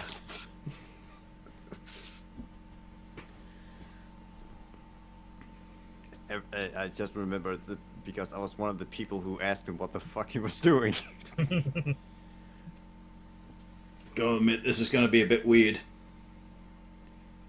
Because we're used to Calvin Kent being the famous one. People are gonna start knowing it's you.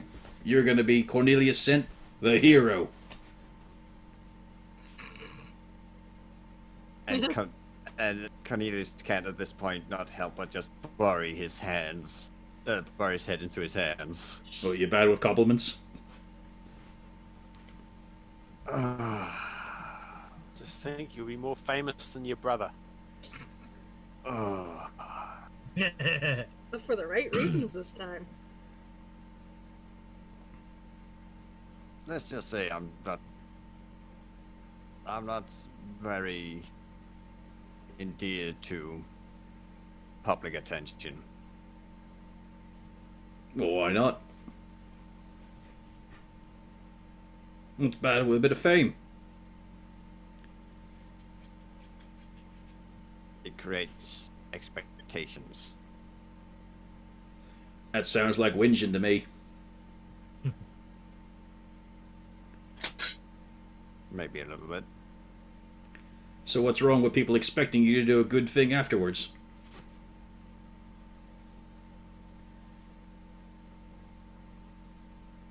Well, it's not so much expecting to do so, is when you do the attempt and fail to do so.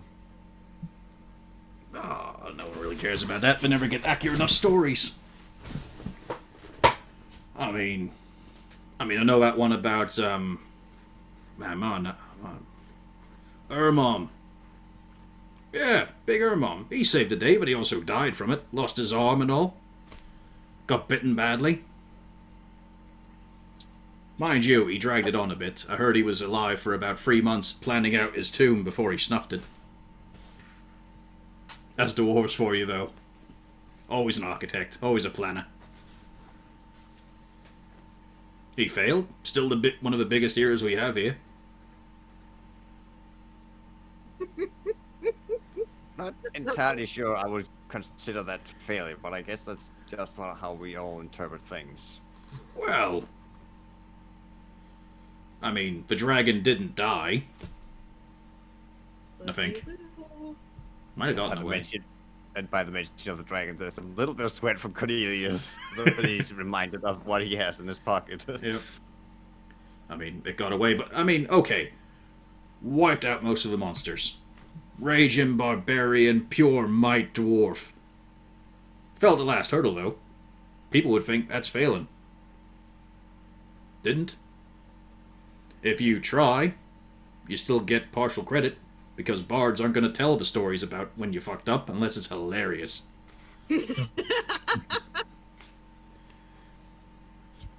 Trust me, we've had plenty of hero shows here. Hmm. And we only get the bad stories if they're really funny. So otherwise you got a lot of depressed kids, and we don't want that. And then you think about how they edited the Heroes of Van Dalen. Yeah.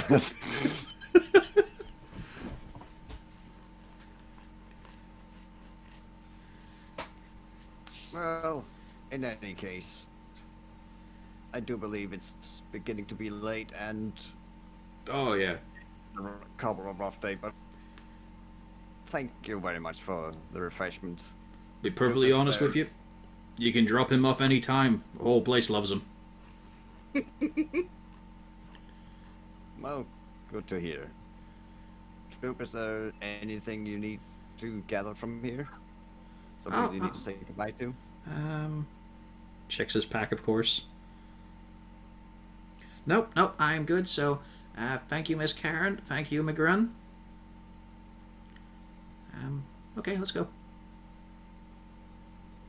Right then, well. But it's as you're stepping out the door. You look to the stairs going down, you look to the stairs going up, and you see a familiar face who starts running up the stairs quickly. It was a man, around 30s or 40s. Bit of a beard, not much of one. Looking in finery, and also you got a feeling he responds to multiple names. Oh no. Anyway, back to Castalia, and congrats. As you arrive at the door and think, how many keys are there to the door?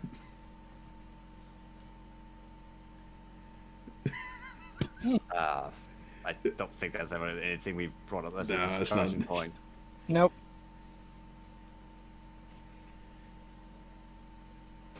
There's probably more keys than we have. Yeah. Yeah, you probably do have one, although it takes a bit of digging into the pack to find it. It's been a while since you've had to dig out the key to the house. There's old ration wrappers, a couple of empty bottles. And into the home you go. It's nice, it doesn't look like it was robbed at all. Everything seems to be here. You don't see any filthy footprints or marks of vermin or anything. It looks like it was actually okay. Does it still look like it always did? Well, yeah.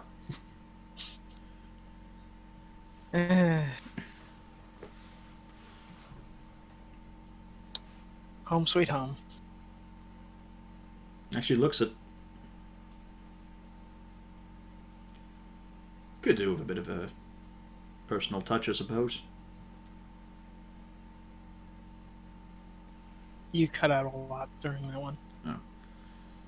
Could do with a personal touch. Still looks a bit like a tavern hall. Yeah, but well, we picked it out when we got here. Didn't have much time after that before we were off on another whirlwind adventure, and back here and off again. Oh, you had one before? Oh yes, with clearing out a tree of blight. I've heard of the blights. Never dealt with them. Figured it would have been an easy job, actually.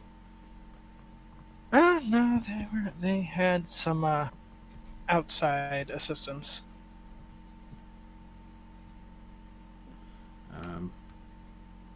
Well, let's head to the kitchen. Go on.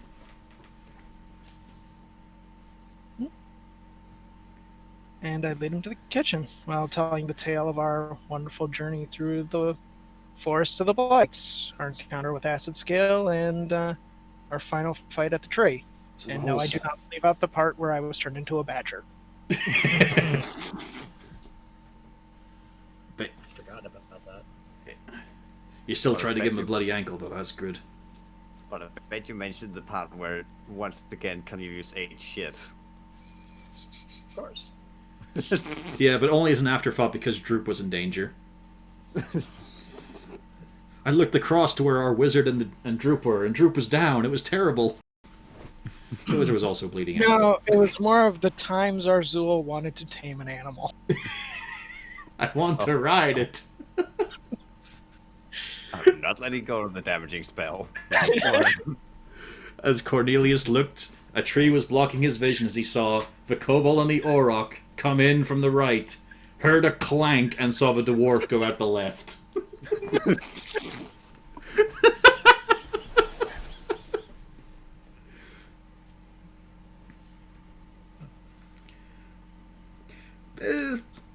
You know, the larder and all is not in great condition after 4 days untouched, but there's still some salvageable stuff.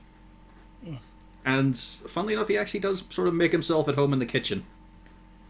Well, you've been stuck on salted stuff, so a lot better for us.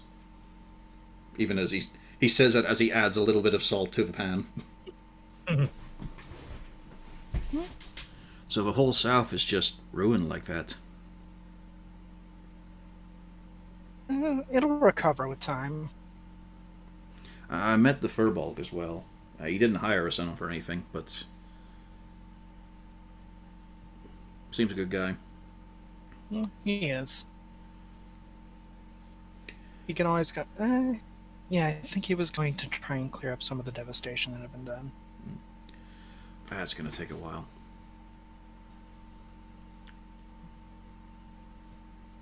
I met a few druids in the past.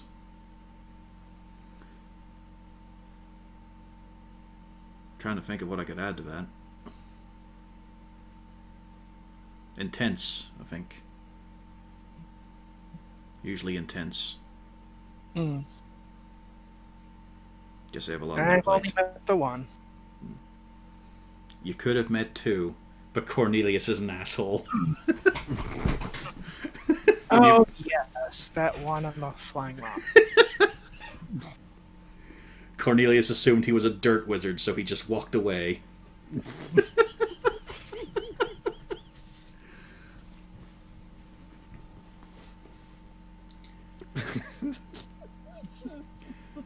Sunnyside?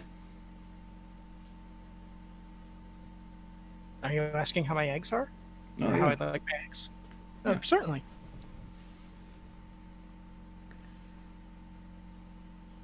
Yeah, so looking forward to getting your feet up then.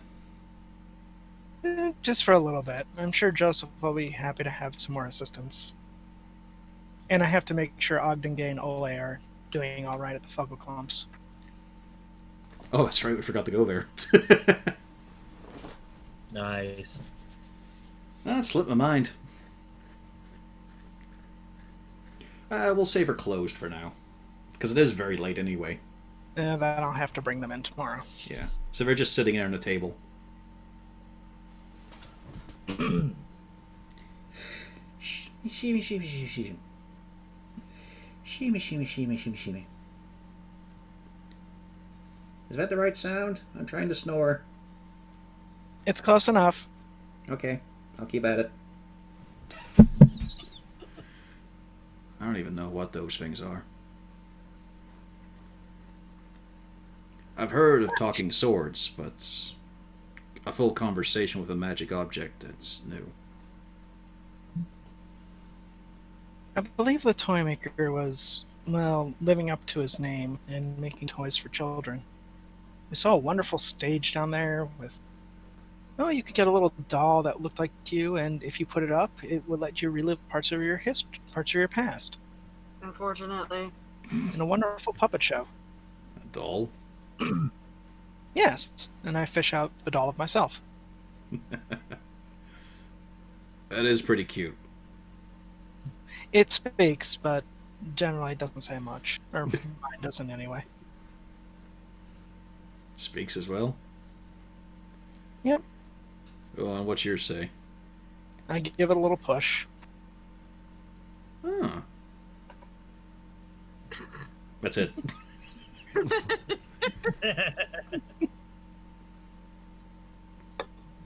Well, it's a new thing. Yeah. I know we've been talking for a while, but you seem to be a lady of few words. True.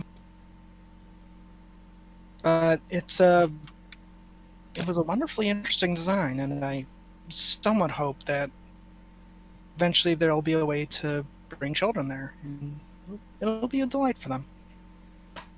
So that's when you went. So you went under, and then what is a thing like that doing? I get the teapot. That's the water plant. Okay, that's to keep things clean. I mean, the fountains all have elementals in them. Hmm. So, okay, that's something they took apart, but why was that hidden? Like, he was part of the court, I've heard. So why was that hidden all the way back there instead of just in the castle? I don't really know.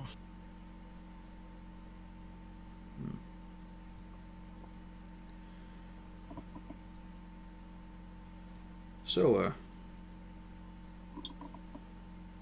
yeah, as he sits down in the chair a bit slowly because you just got normal furniture and is creaking a bit.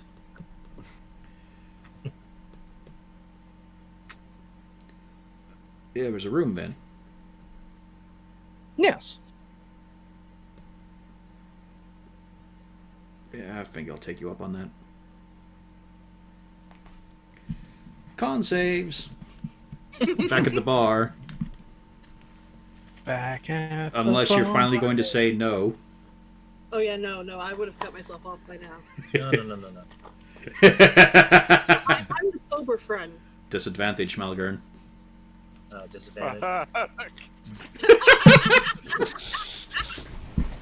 Yep, Fine. and this is why Rain cut herself off. Malgern, or Zarzul? What does Wolfgang have to roll to restrain Zazzle's more? It's- impulsive tendencies? Oh no, Wolfgang is busy keeping your pockets safe. Good dog. But Zarzul, a few more drinks and then you just flop like a limp lizard onto Rain's lap. Oh. Mouth open, tongue hanging. You are dreaming of being a beautiful, glorious, shiny dragon. Oh. Okay, Malgern, you're gonna have to. You're going to be all right. Yes. Yeah, he's just slightly slurred and a bit tipsy, but this is normal for a dwarf. Okay, Malgern. I'm going to take Zarzul home. Yeah. I mean, he's gonna miss out, but sure. Zarzul is like his doll right now. Just for spindly limbs that just dangle and hang. And I kind of just look at Wolfgang. All right, how are we getting him out of here, buddy? Wolfgang looks at you, then looks at the door, Are there and then any- back at you. Oh heck. It's really easy to lift up Zarzul for all his gear. It's like he's not Yeah. that big, is he? I'm No. more wondering if somehow Wolfgang and I can split the load. Wolfgang if I walks have- to the door and starts to paw it open. I just look at him. I'm like, you smarmy little. I tried to pick up Zarzul. Yeah, it's easy. Okay. He I- is. I don't- He's not fully out cold, but he's reached that point where nothing's communicating with anything else. I go to try to leave. Yeah, easy enough. You got a little bit of a crowd to gut. The bartender is wishing you to come back anytime. You can tell that story as much as you want. They're too drunk to fucking remember it for tomorrow. Yep. And bring the little buddy from a drinking contest. He'll be great. I think "great's" the wrong word. I just want to get him back before he starts making a mess. Yeah. As the door opens and you walk out, Wolfgang decides to do you a solid and bites the leash and drags Pufflesworth with him. You are an absolute saint. Thank you. He tries to keep as far away from it as he can. Poor buddy. I start heading home. Along the way, you meet Cornelius and Droop. Hi, Drew. Oh, wait a minute, no. See, I'm forgetting my own plots here. It's just the mind's not really shuffled in properly. So, Cornelius, what do? You just saw I turn him. around- Yeah. I walk back and says, Matron, Yeah? There's 20. I have a favor to ask for you. There's 25 gold in for you if you want. You could have just asked. What do you need? Yes, but I need you to help me catch the man that just went upstairs. No problem. Who? He's already getting up and shuffling along, though. Mm-hmm. Give me a description, and hopefully he's not armed. Yeah, I gave him the description you gave me. Yeah. He follows him up. He just elbows through a few of the rooms. There are actors in various states of dress and undress and costume.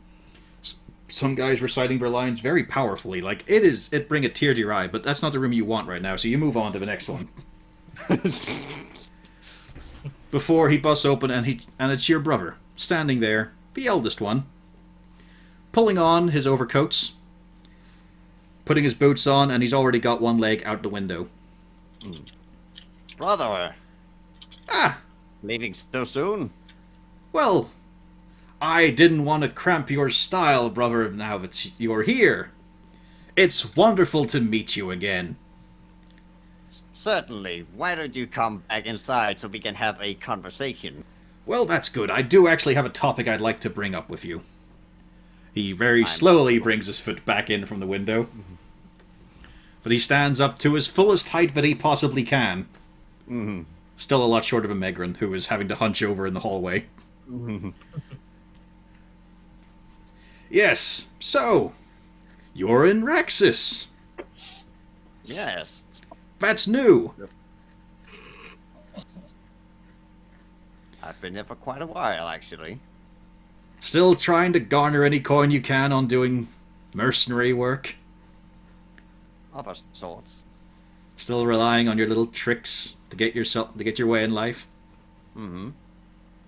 Well, Say, that's can you tell hasn't me been how working. come I've- Hmm. Can you tell me how come I've seen our vineyard label around here? That is the very reason I am here. That's After all, it will eventually be my business, so I came here to keep a close eye on it. It's very good that you're doing your part for the family at long last.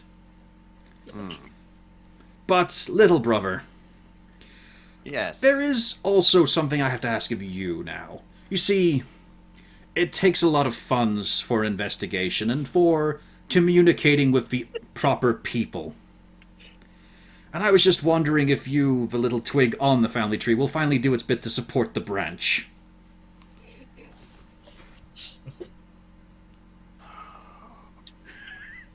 What have you gotten yourself into? Don't be so surly about it. It's just business. It has a little bit of an outlay, and at the moment, funds are a tad short. But it's a temporary setback. All I need is an investment. I see, and I assume that is a debt you have paid. That's why you have gone under the name of Corollones. Oh, I haven't gone under that for a week or two. It's fine. It's cleared. There's no problem whatsoever. It's just networking. You get involved with certain people, and I'm trying to find it out for us, little brother. This is for the family's name. And let's be fair. That is the most important thing to both of us. To father as well.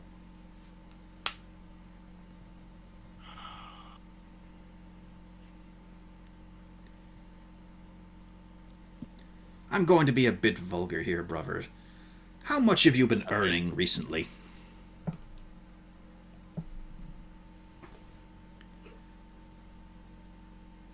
I'm not sure I'm comfortable actually telling you that number.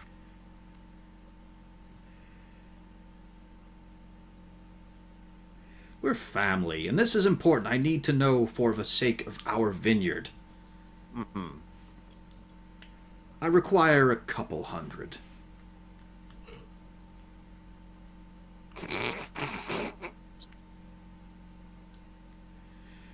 And then Only a it will couple very of quickly hundred? turn into thousands. We will be rich again. We'll be able to buy the vineyard, no problem whatsoever.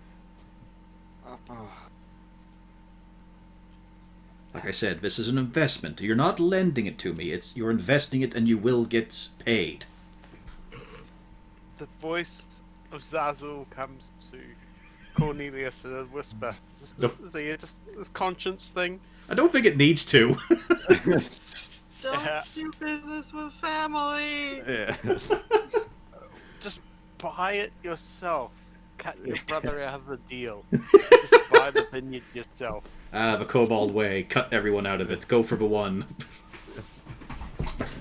Like I said, I don't think he needs to be told this. Yeah. Don't look so sourly at me. I've been doing my work here to get the business back. You've just been tottering about. Wandering about in the woods and pissant little villages. Hmm. And any of that, none of that has led you closer to our brand. What exactly is it you've gotten yourself into that requires the financial support of 200 gold? It's just required for discussion between businessmen. You can't just sit down with a man and talk about a business. There needs to be money moving between them. And, as you know, I am an excellent dragon deck player. So this simply slicks the wheels up to then find out who is the owner of our family name.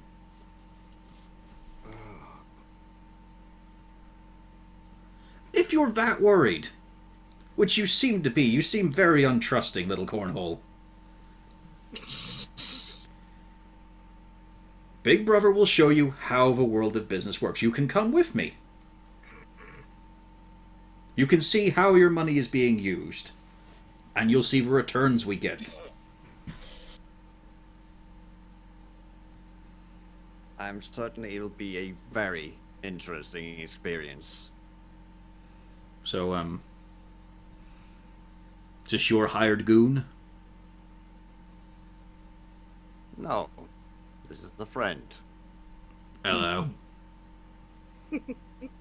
Hi. Oh, you live here, yes. I've glanced at you a few times. I've heard the rumblings from downstairs.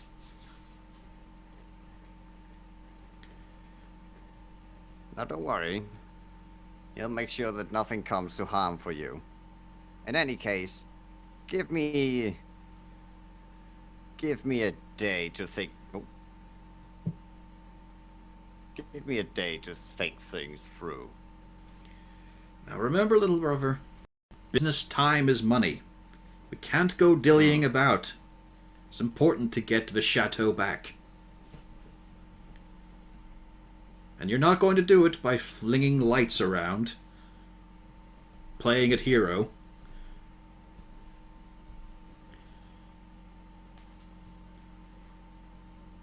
Will you also, if you want, you can go under an assumed name at the club. We'll call you Kelvin. And the biggest shit-eating grin is on his face.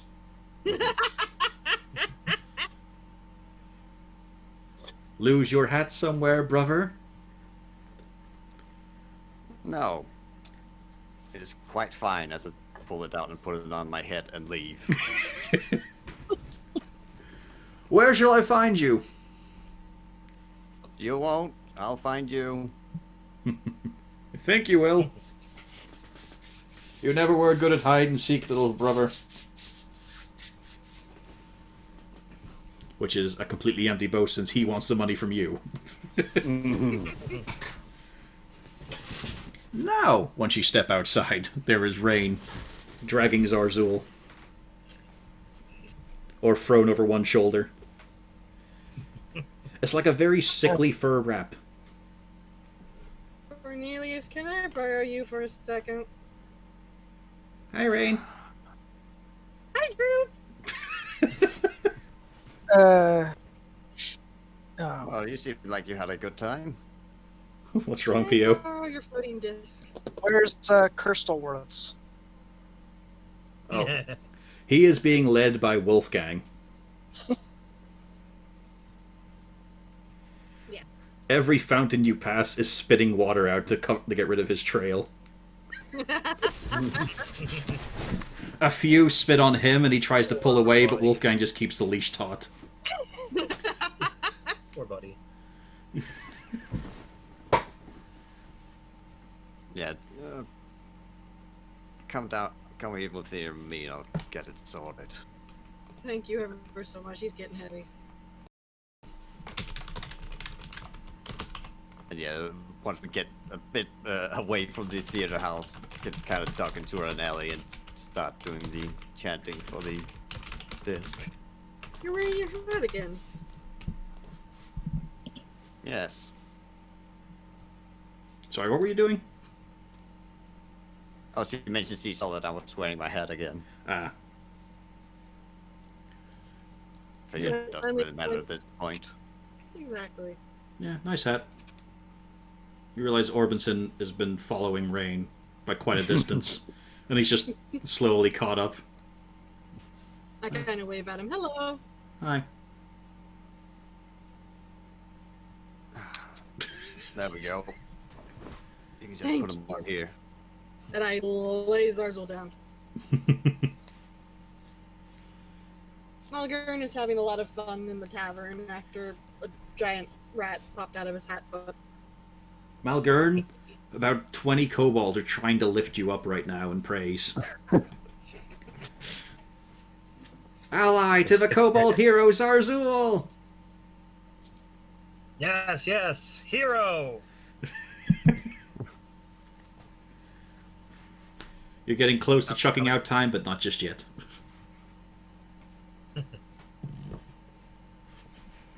Anyway, back to you two at the intersection. Yeah, after a little while, as we're walking, it's just basically.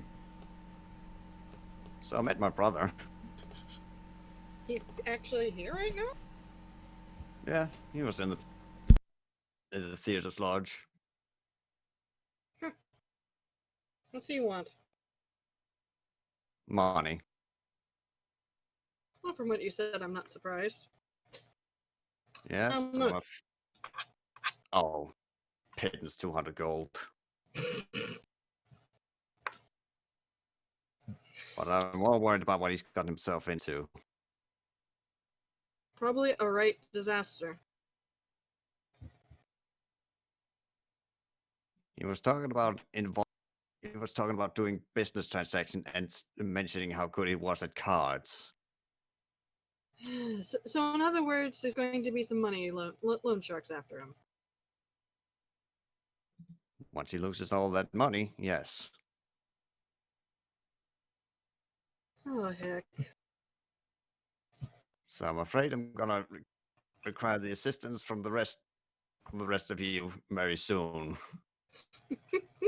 When we're inevitably going to have to save my brother from having his kneecaps crushed in the street. Yeah.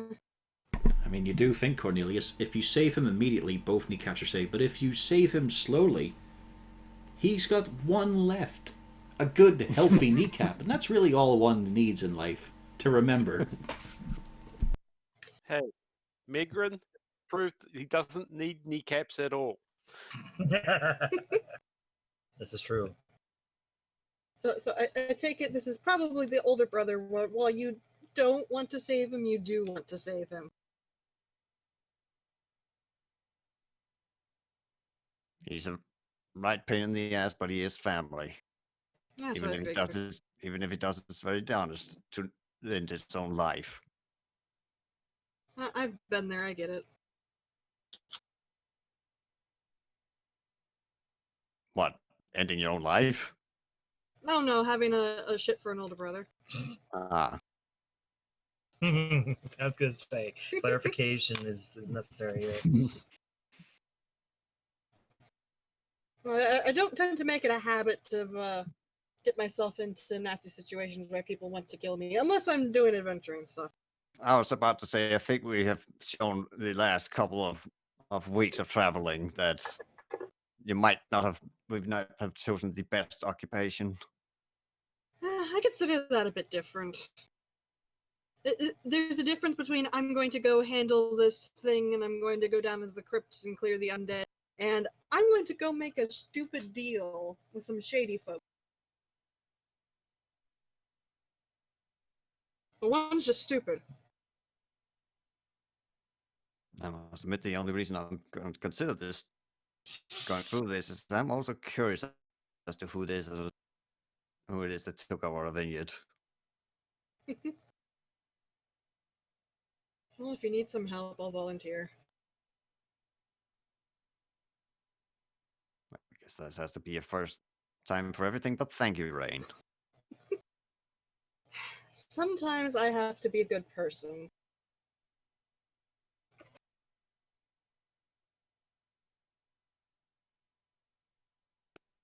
The You're thing doing is, okay how's back she there. yourself to be a good person? Mhm. Is that Sasu trying to say that in his mind, but it's just coming out. That's the thing. That bit was really coherent, but it was surrounded by a.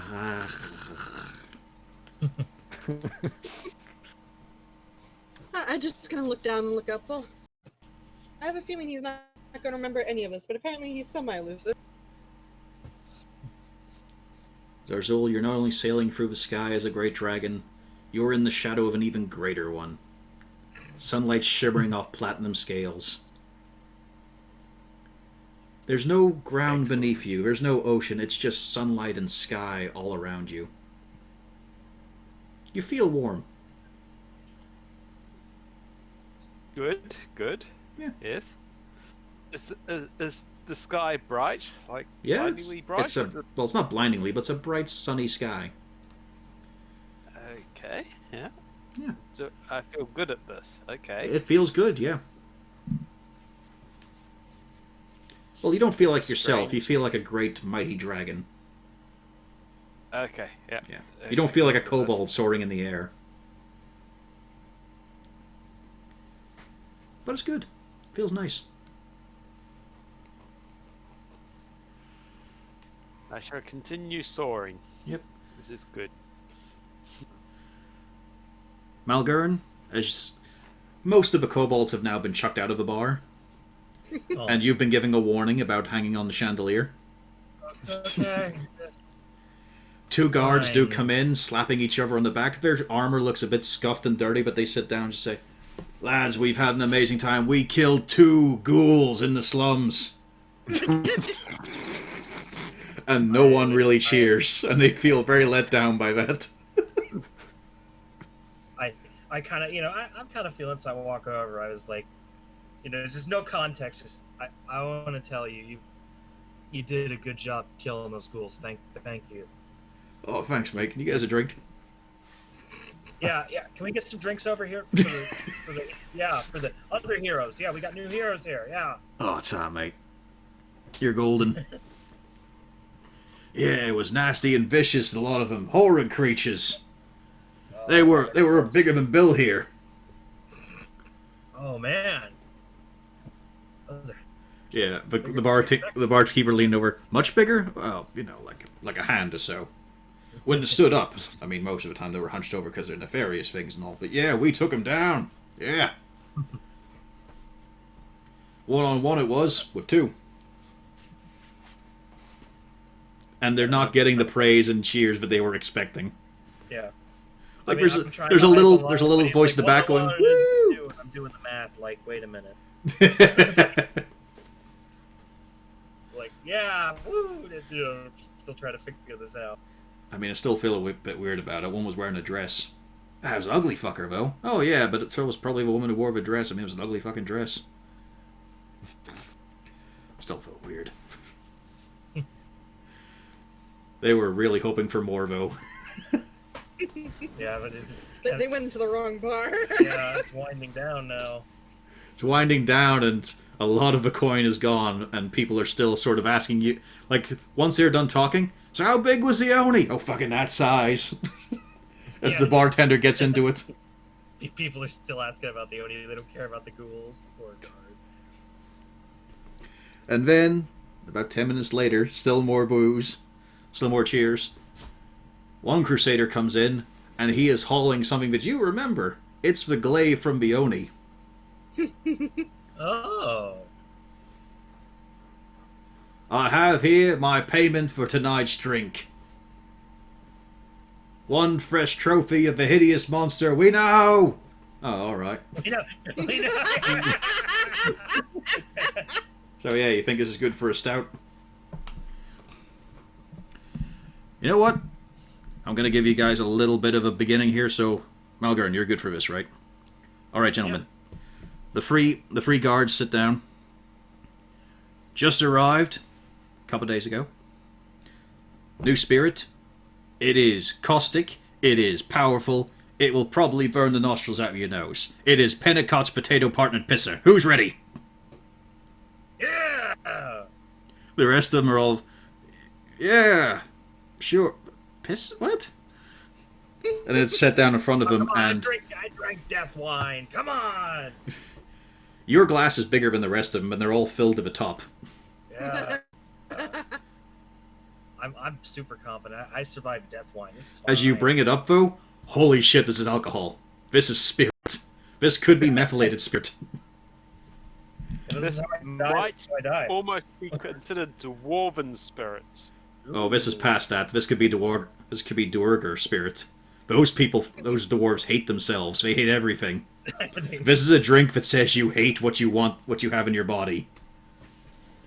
This is a gradual suicide in a glass. I've had worse. You have as you chug it down, but, oh Yeah. god, not much worse or you'd be dead. As you drink it down, oh... You want to sing. In the fact that you want to make a noise, but you're not going to scream, but you want to make a noise to just push out the vapor from your throat. Everything is burning. There was a flavor, you're not going to taste it. You're not going to taste anything for a few hours. It is just pure causticness. It is horrendous. But you know what? The moment your glass is down, he's filling it back up again for you. Do I drink it again? I gotta drink it again. I'm in front of my door in public. I can't wimp out now. Correct. Con save. Yeah. Yeah, he wouldn't wimp out. Normal roll. Yep.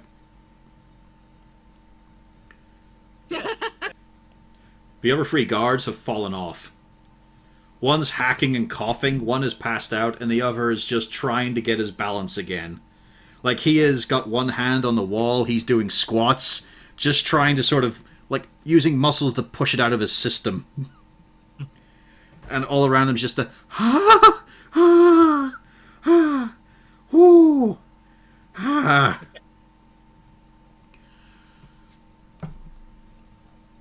It's not that bad. It's not that bad. The bartender looks at her reaction, looks at yours, and then looks at the bottle. Oh, sorry, miss, this is meant to be diluted. I meant to put something to this, sorry. Not gonna say it's the first brand. Excellent. But Malgern, you quaffed it. You quaffed it twice. Yeah. They look at you, and there are some regulars who look at you with a real fucking eagle-eye, narrowing stare. You're their opponent. You're the one who they have to watch. I just returned the snare. I'm smug as all shit. You notice a couple of dwarves who are a fair bit older than you staring. Oh, it's on, motherfucker. Tomorrow, you know, when the wife lets me out. When the wife let that. All good, webgun? It's keeping on losing me voice, which is odd. Yeah, it's odd. It's same thing on my end a little bit. The connection is very confused. Let's see. Okay. So that's Malgern's night, which is going to proceed into the morning, I imagine. Oh yeah. The three of you in the streets finally arrive at your lovely home. Thank goodness. Don't you mean 4 of them? Technically 5. Yeah. But I mean, we don't need the animal companions to be mentioned that much. We know Wolfgang's coming with them. Well, I also, meant like person. our Oh. other friend, yeah. Well, do they count him? Yeah. He's coming with us. He counts. He doesn't say anything unless you speak to him, incidentally. He looks relaxed.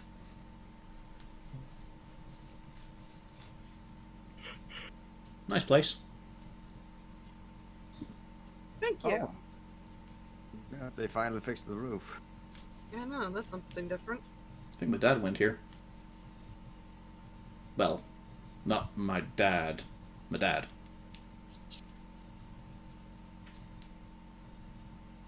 Yeah, I heard that around town that people used to frequent this place. Apparently. I mean, I've been on a few. Alrighty. I've been on a few first dates. It's nice to have a professional. At least know what they're doing. I go in. Let's get Zarzul safe. Yeah, Well- it's- Hmm? and I guess also get you situated. Oh, yeah, sure, thanks.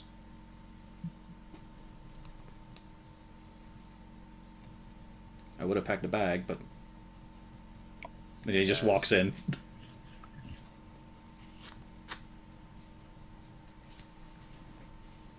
Cornelius is thoroughly considering just at this point, just bundling up a handful of coin and tossing it into the back of his head, but he's resisting the urge.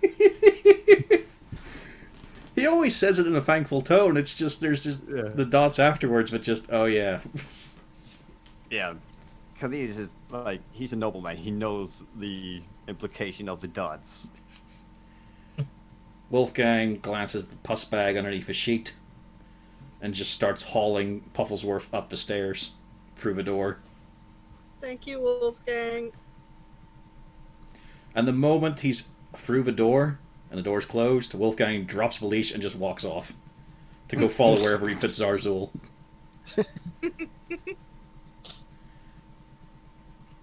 In the kitchen, underneath the table, is his usual sleeping spot. He does nudging with his muzzle in order to get you into the proper sleeping position, because you're usually a bit further in underneath the table. You know, Rain doesn't know that. She doesn't check on you when you're sleeping. Gets Zarzul onto his side, one arm forward. I probably know where he sleeps. You don't know exactly how. Yeah, it's just Wolfgang being a bit OCD on it. No, his head's further in, because when the sun comes up, it'll go through the window there. This way he gets to sleep longer.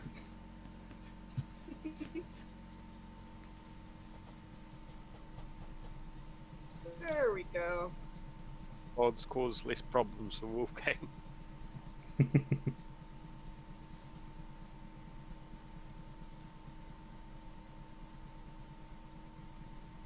And yeah, basically trying to figure out which of the rooms to actually put him in. Because Well, I imagine Castalia and Kagratz are actually already gone to bed. well, here we go. We have the map. We have the technology. Let's see, turn off the roll so I can drag tokens. Where'd I put him? There we go. And I put him in humanoids, I think. If I recall, the middle one was the one that had the missing floor. Right? There we go. There's Orbison. Yeah, this is it was the one that went to the kitchen. So that was it this one? I think it was this one. Let's see here. I can actually... Might as well. I can show off on stream the layout of the place. There we've got the bottom floor. Carefully hand-designed by fan of a show, Justin, who's 12. Thank you, Justin. And the second floor with basement. The wonderful home of a party. In all its detail. If I recall, was Rain was in this one? Yeah, I believe Cornelius and Brain was on the second floor. Oh yeah, we definitely were. We were in the I think that's where you guys were. yeah, and then I was I believe I was in this one. Yeah, about this way. And which one was Castellius? Let's just make Kagratz and Orbison here controllable by anyone for the hell of it. Also, we can get rid of this token. Don't need this token. Yeah, who was in this room? Well, I'm isn't that the inclined- kitchen for Zarzolis? Yeah, Yeah. he's sleeping underneath the table Absolutely. in there. Ah, Oh, man, it's been so long since we've been in this. There's no Malgurn token. Yep. I guess yeah. I would have went Hold home. on, let me They drag kicked him us- over. They kicked us That's out. alright, I got him. You do. Yeah, weird, huh? How time flies. It's been that long since we've used this map.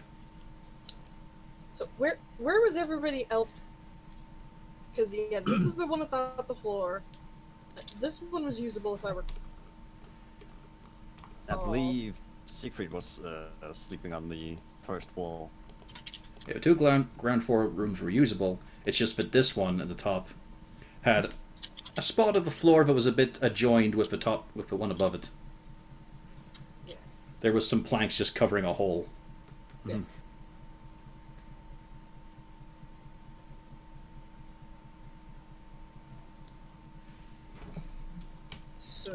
So now you got to work out where you're going to put your indentured servitude man here. Not indentured. Who was in this room?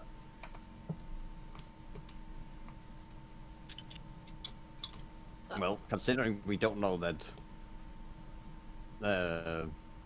since we don't know that Castelli actually bought Krogat's back, I imagine we're just gonna walk up to Siegfried's room and say, you know what? I believe we actually have a bed here. Yeah. Just opening the door straight in. It's locked. Ah, Siegfried's room was the only one, but what was securely locked for obvious reasons. well, that's strange. Oh, and yours actually, because of a desk. Well, yeah.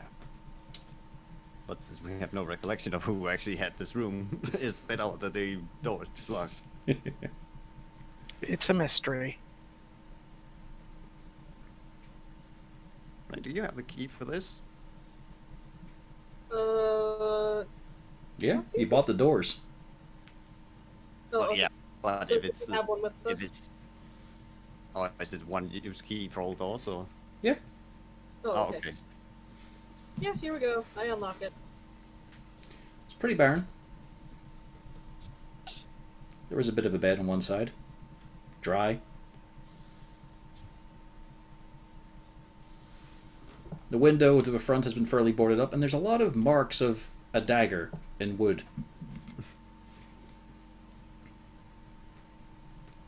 This room work for you?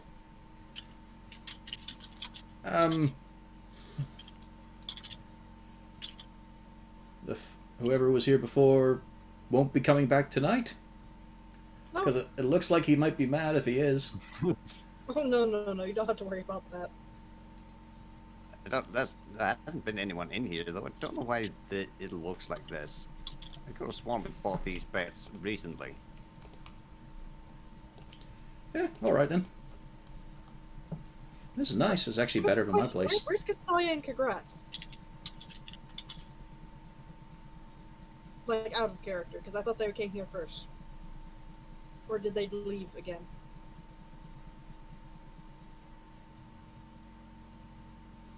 Well, last we left off, he was just making a bit of lunch. Yeah. Or supper.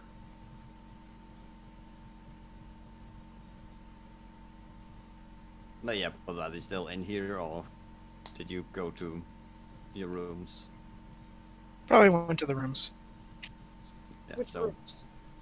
well, we don't know. She went to her and he went to whatever room she gave him. So well, I'm sure the rest of them will find their way back at some point. I'm gonna head to bed. As Malgern just finds no room for him, walks down to the larder through his secret door. Well, Mind you, Malgern's not even here. Yeah. Yeah. Well, technically, we have the pantry that could be made into a bedroom. Well, it's also getting used as a pantry. Yeah, he won't mind if he sleeps in the pantry. You might. You have to eat that food the next day. I'll have you know, he turned and gave me a slow stare.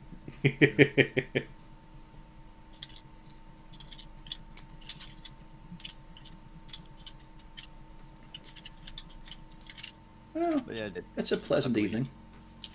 Yep. Morning rises. Question is, did Malgern make it back to the house? Yeah. Roll me a D100.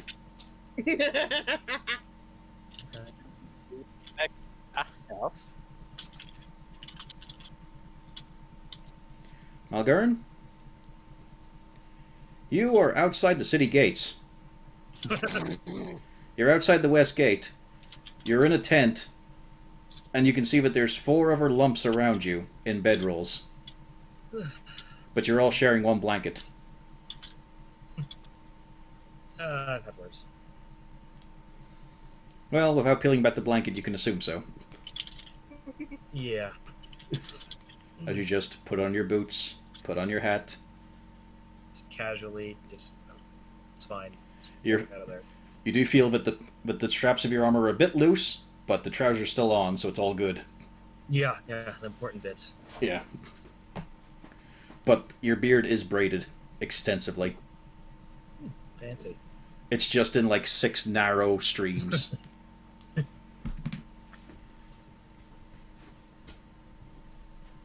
But you're able to skate across town and get to the house.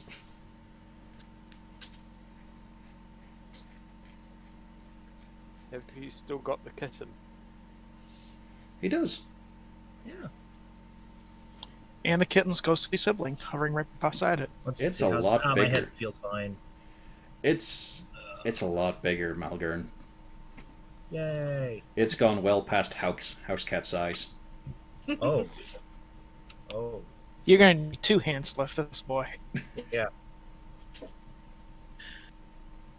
I will carry it back to the house.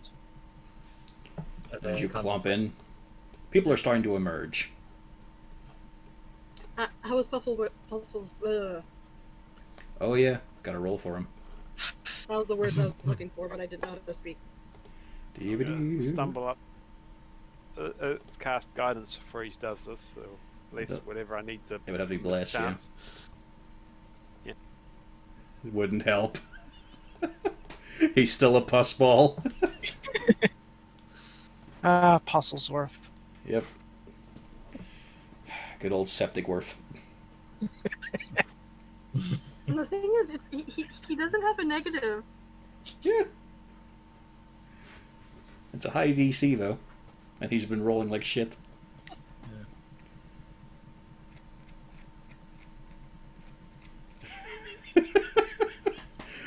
I imagine Rain's very demoralized.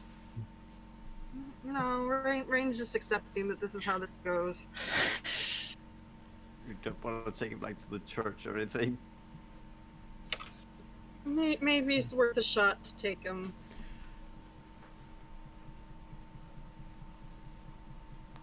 Oh, and Rain would finally be locking her door because she would have deposited the roving hand in. Yeah. Yeah, that's also where. Actually, no, up in the Cornelius' room is where the 3 hourglass are awaiting inspection at some point. Yeah, considering I think Malgern took the bottom floor room. So leave Castalia in the middle 2nd floor.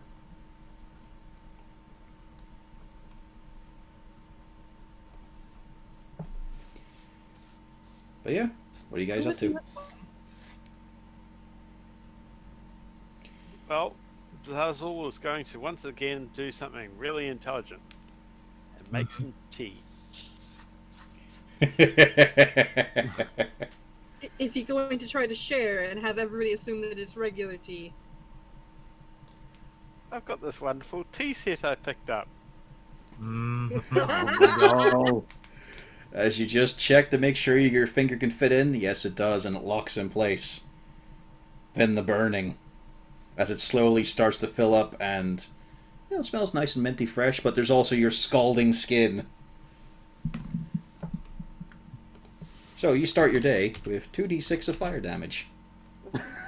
Nice. What a great way. That's part of I'm it. awake. Yeah, there's a kobold screech through the house. Oh shit. Right immediately starts bolting up.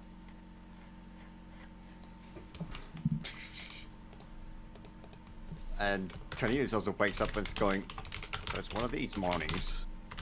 Mm-hmm. Usually haven't happened within city gates."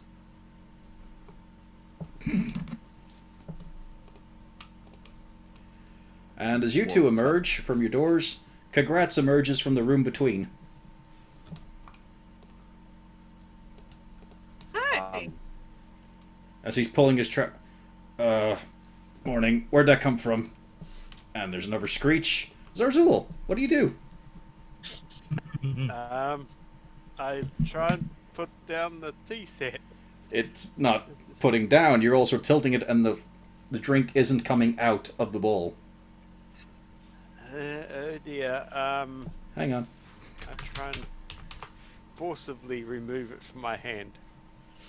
This isn't gonna go. It's not working. You're pulling and pulling. You know this is magically stuck in place. Number 7 damage. Okay. So, Yeah. Malgurn, as you move past Orbinson's door, seems to click harderly locked. Like he's turned the key all the way he can. He does not want to go. Alright, let's go downstairs. Let's fix that. I start going downstairs. Yeah, following because there's a kobold screaming right now. Yeah. Congrats just leaps. I'm not even fully awake. I'm wondering, like, who the hell is screaming at this hour? Because I don't even know what time it is. And now a dragonborn suddenly just lands in front of you. Yep. But, Heavy and weighty. Oh, fuck, Zarzul. I already did that. I could have told you about that. All the hide around his finger looks scorched and blackened. It's incredible pain, Zarzul. ugh. Eh. You could have told me about that. What? I didn't know you had it. I gotta help remove curse. Yeah, as you cast Remove Curse, it slides off, the liquid vanishes, and it clatters on the floor. Next time you pick up random magical objects, let me know. I didn't know it was magic. It was a nice tea set. It was on the shelf with the hag's things. Zarzul is not a smart thing. Just let me see your finger there, little brother. So I still have all 4. Yeah. Excellent. It's really looking bad until he puts basically 2 digits on your entire hand, and you're healed for that damage. So you're fine again, and you see this, brush the flaking scales off, and there's new growth underneath.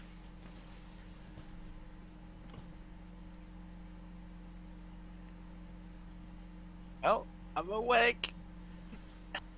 That's good to hear. Also, good morning to you, Congrats. Morning. Yeah, I'm just gonna get my things. You don't want to stay here? Oh no, I mean I just thought I'd put a shirt on. Okay. As he steps on back upstairs to Castalia's room. I look at I look at Cornelius. What? I'm as in much of the darkness as you are. Turns out Castalia's not even there. She hasn't been there for years. You have no idea who she is. Castalia was actually Congrats all along. Pio, you there? Yeah, I'm here. Okay, I just thought you might have had a comment. No, I'm enjoying this. Evidently. That's pretty good. I just kind of look at Cornelius. Well, I think I need to do something about Pufflesworth because he hasn't fixed himself. Yeah. Yes, please do. And then I guess maybe after I do that, maybe we could consider looking into your other problem. Yeah, I'll probably have to go with you because I do not know what is going to cost to remove that. Accurate.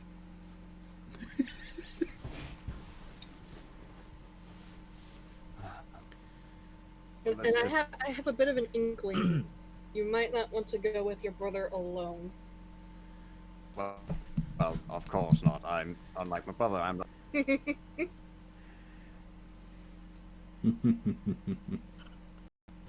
I don't know. You're kind of walking around in one of your own tales of hubris. Oh yeah, of course. I am fully aware of the irony as said here. With no screams, Orbison slowly unlocks the door. Oh, morning. Is it like a weird cockerel? He had something stuck on his finger. He had a dumb. Okay, so that's not every morning. Oh no. Nice. We don't normally get random screams around here. Okay, that's good because Usually that happens during night. oh, Just that. didn't think you two were like that.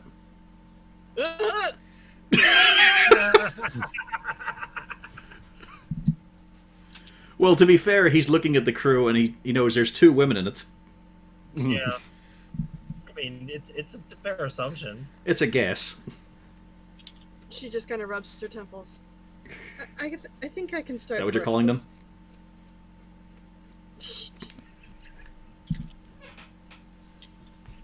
Anything you'd like for breakfast, Cornelius? Yes, indeed. There's quite a few things to do. You guys have a lot of, we're going to be tying up the session soon. I want to point out that you guys will be working out what to do with your downtime. Because you don't need to do the brother thing immediately. It's also a good chance to check out the class features UA. Get some time, put your feet up, refresh a bit. We can put in the little plot that's go along in that bit as well, so have a ponder at least for that after we're done with the session. 27 to animal training for the displacer kitty. But what are you training it to do? You rolled before you said, so it doesn't apply. What are you doing, Zarzul? What is Malgurn wanting your help with? Preventing it from being Pufflesworth 2.0. Exactly. Well, now that it's kind of too big for a sling, I suppose we should try to be leash training it. It was Lorna, wasn't it? You called it? Yes, Lorna. Yeah. It's a female displacer. Please. Yeah. So As you set her down, she stretches. Zarzul, her head's on the same level as you.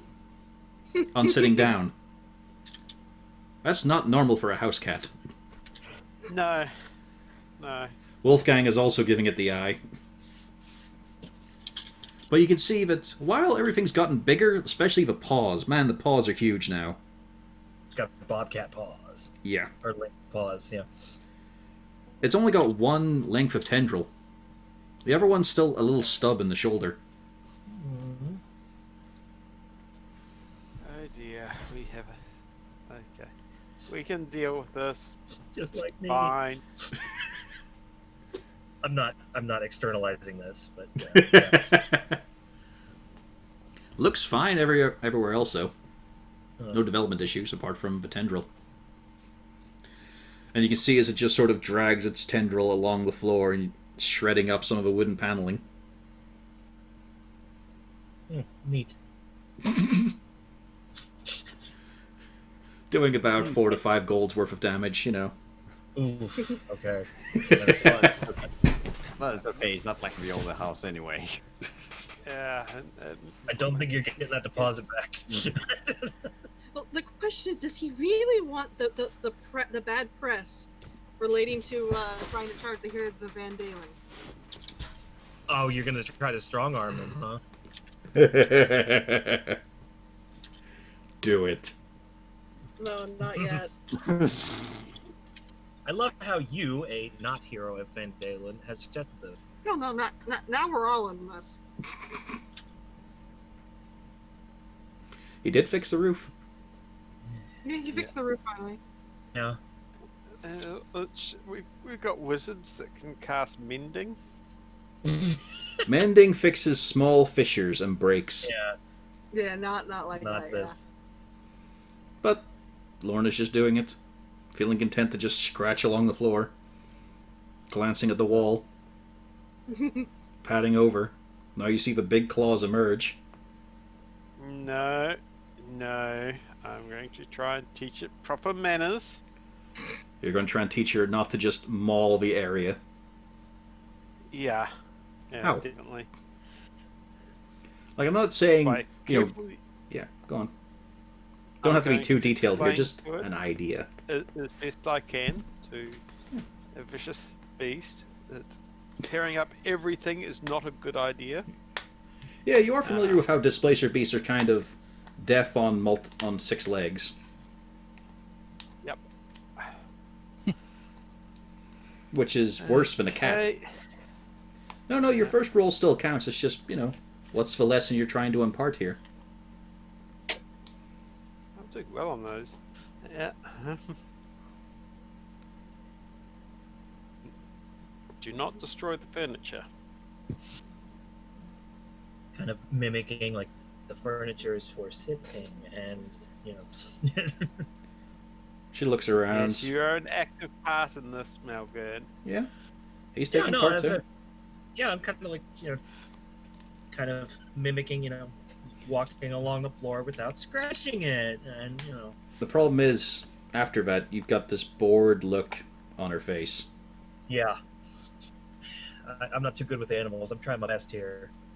Well, it's more of it. Yeah. Well, then what am I meant to do? That's the Yeah. impression you get, Zarzul. Yep. Like, she's listening, but she wants to be able to do something. Can we take her outside? Yeah, take her out for a walk would be probably a good idea. Get her out and moving. Alright, you take her at the back. Hey, hello! I haven't seen you guys for a while. Who's this supposed to be? That's the neighbor. The guy who's been looking after your horses. I know. I would He'd know. never him. met him. I don't. Yeah. So I kind of just defer to Zarzul in this situation. Yeah, he knows Zarzul. Hello, friend. I've just got back from the slums. Oh, There we you are. got a turn of bad luck? No. We went in there to remove the darkness thing. Oh. So you were helping with the glint rocks. Okay, right. The one outside my house is actually a bit dim these days. I've been asking them to replace it, but they haven't got round yet. Oh no, this was a magical problem. The whole Oh. area was cloaked in darkness. Oh, okay. I never go Yep, around you- that area, to be honest. Probably for the best. Hmm. Bad business. You're all back There's then? a hack. Yep. Well, I think all back. It's a little fuzzy.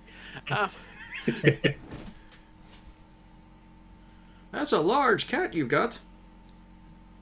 But then you also have a big Yes. dog.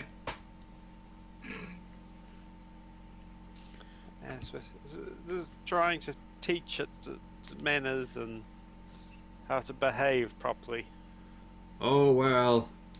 I used to use, little pig's bladder, and then fill it with water, and then you just squirt. This is bad. Don't do that. Didn't like to do it. I always felt guilty afterwards, but it got one of them to stop getting up onto the furniture. I'm looking at the beast that is now bigger than I am, basically. Yeah. She's getting into, cougar territory. But now it's currently like bobcat sort of size, lynx. Sizable cat.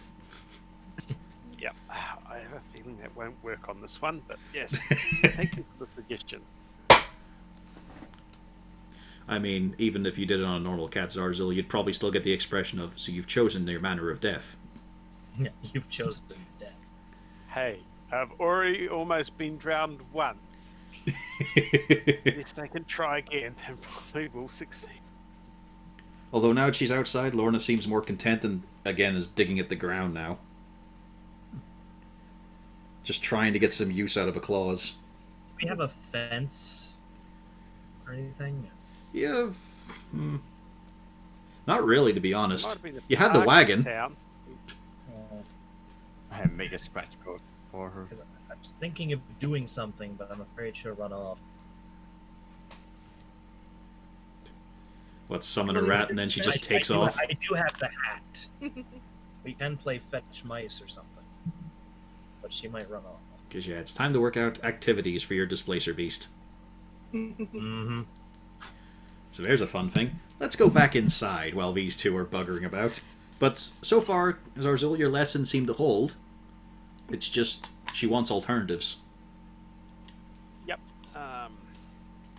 which is fair. Playing fetch or something in the park is a definite. In the park is a One of those definite kids idea. runs just fast enough to trigger instincts. Damn, Yeah. AJ Barrett.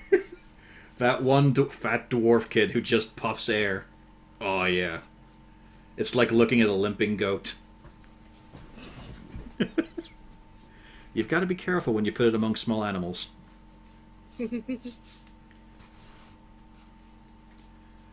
So, what's Castelli up to? See, getting dressed, tidying up the room, and then going back to work at Joseph's. Congrats, following behind. Trying not to look at Cornelius and Rain as he walks out. Oh, that's right. Before I go back to work, I have to drop off Ogden, Gay, and Ole. Oh yeah, well I said I'd help you with that. Mm-hmm. And we should see if the church is in need of your expertise. Not that useful, but yeah. Droop wandering out, still brushing his teeth. Hi, Castalia. Bye, Drew. His eyes just open up on congrats. He's big. He is. And strong, too. Hello, little one. Hi. He's big like Megrin. Yes, he did also help us out. Help us out in the district. Took out one of the Onis. Whoa. Okay, hello. I'm Droop. I am Master Cornelius' apprentice. He's really doing well training me to be a wizard, and I'm just a terrible student. And congrats just blinks. You're a student and you're learning. Exactly. You're doing a very good job. What's with noises coming out of your room, Rain? Oh, Papa worried about Along with Had squelching. an incident.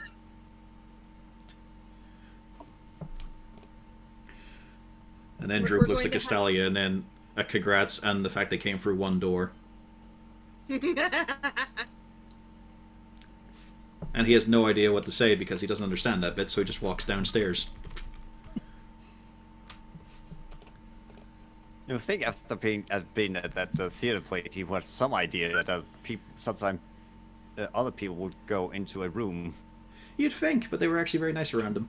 He didn't see anything inappropriate, apart from some costumes. Oh yeah, it's not so much seeing anything inappropriate. It's just sometimes Yeah, things happen. different adults. Yeah, sometimes one adult take another different adult on each night. Sometimes a mummy and a daddy hug in a special way. Then they hug in an even specialer way when they don't want any more fucking kids. But, of course, anytime he looked at that questioningly, you know what they said? We'll tell you when you're older.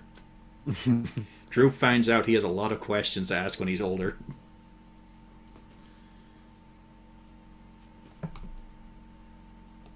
Probably does. And then Orbison also joins for breakfast and... Oh. Hi. Hi. You're green. You're grey. Okay. And they don't say a word after that.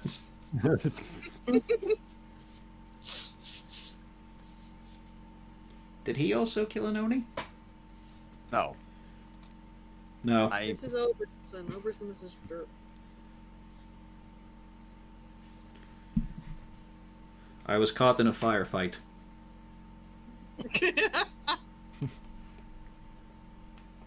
He'll be staying a little bit here until we can find some other residence for him.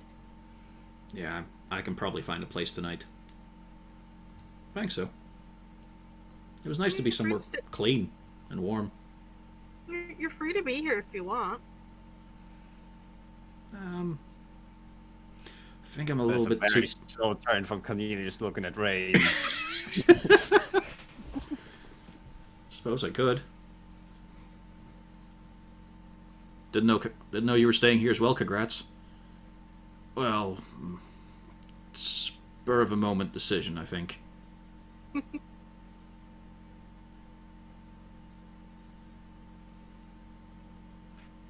So yeah, I guess I could stay. Yeah, if a room's not needed.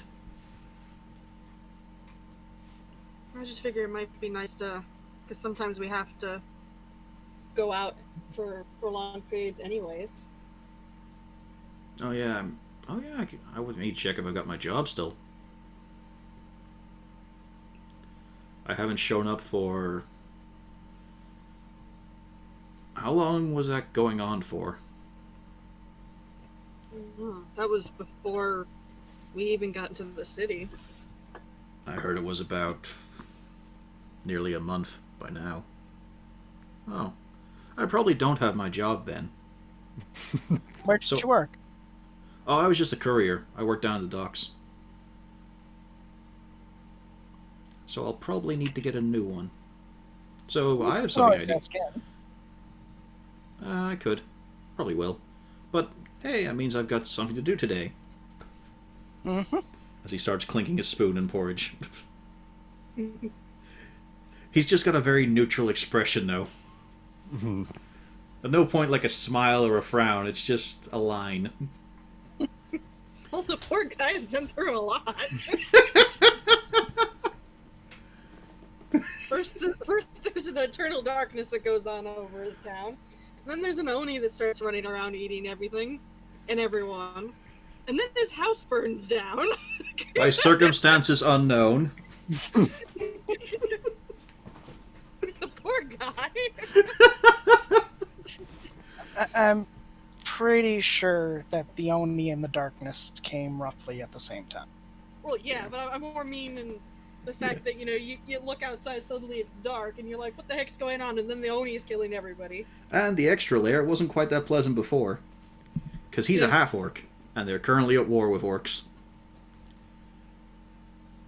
You guys have noticed the whole time you've been in Raxis, you've not seen half-orcs. Orbison has basically been your first one. Yeah. Well, you've seen plenty in the caravans and whatnot that you met on the way to Raxis. So, Rain, let's skip to you. You are in the Temple District. You are among your people, in a way. And I met Cornelius as well. As I said, as I'm the one carrying most of the money. Yeah. Yep, you are also there. Collect our reward at some point as well. I was just about to bring that up. But yes, as you are welcomed in and recognized at long last. Oh, fantastic. Yes. You all sort of split away when we were tending to the injured, but... Yes, of course. Due to your exemplary work, and you figure because, at least with Congrats and probably other groups, they didn't come back, we're going to increase the reward value. So each of you here... let's see as we sign on here. There's Cornelius Sent, Miss Rain, Malgern Toravir, Zorzul Gedem, Castalia von Talia. Oh yes, also congrats, I suppose. 600 gold each. Thank you ever so much. Are you able to represent congrats? We did see you he was among your number. He's at our place, but I'd suggest holding on to it in case he's not there when we get back. I don't know how long he's staying. Oh yes, of course. All right then. Here you go then. So yes, 600 for each participant. Jeez. Holy banana Batman. The bags are even weightier because they are in coins of a realm, so they have a big Val discs. They are clunky currency, not like the nice little sort of squares with holes in them of a coast. I'm going to have to make a dress with many pockets again. Although this time I don't want it to be many pockets, so I just have to kind of space it out a little bit. So, can we help you with anything else? Yes, while we were... Yeah. Sort of. While we were in the slums dealing with the Oni, the hag had some interesting items, and unfortunately, my owl bear has had an issue. And I looked at the trail of muck. And there's quite a few people brushing and mopping at it. Oh, well, yes, we can do curse removal. Yes, I remember now. You and one of your friends, the small one. Yes, we've been here before, yes. Of course, yes. Usually, I already tried doing a regular curse removal, and unfortunately, it didn't work. Well, we will put in our effort, yes. As he walks off. Oh, sorry, follow me. And as you two follow in, there's a guy behind you falling in line as well. And as you go down the stairs, you can hear it.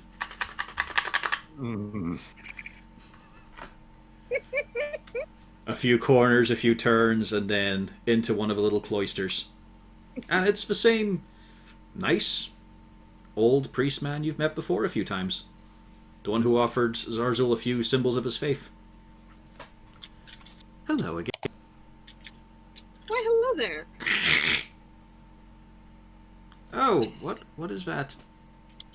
As he slowly rises up to peer over the edge of his desk. My owl bear had a bit of an incident. It's dripping. Oh. Yes. Yes, I believe it's a terrible kind of curse. He leans over and whispers to a few guys, and you see that after one leaves, about 4 of the guys come in, and they're just mopping aggressively to keep the usings from getting to any of the massive fucking bookcases around his little office. Oh, well, that's terrible. And, so a normal one did not remove it, so we'll have to be a little bit, more potent this time. Channel a little more faith.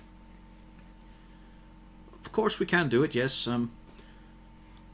You did do an amazing job, but I will have to ask for a donation, I'm afraid. But we'll solve that once we work out what our problem is. You could tell he was saying this as he looked at the pouches of money you've got on.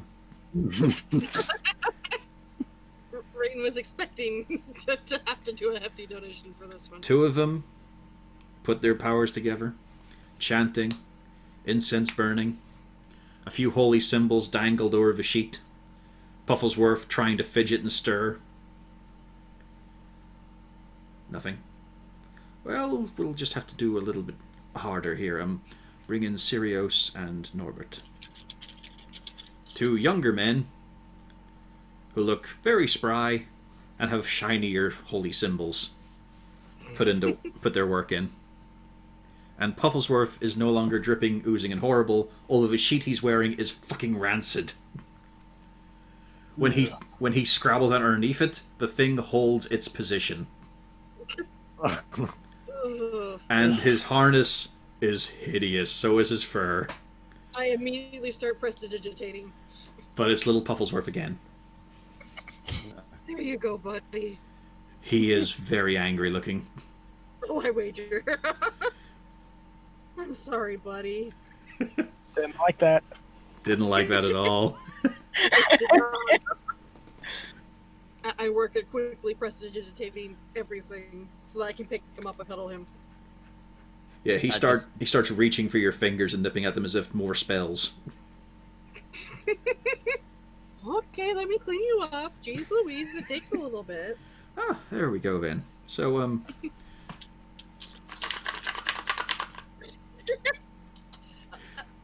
Right. Considering Rain would probably know this, Yeah, about it's- how much do you think that he's expecting? it looked like they had to try really hard, although they're not as good as a heroic cleric. Yeah. They're better than a multi-class.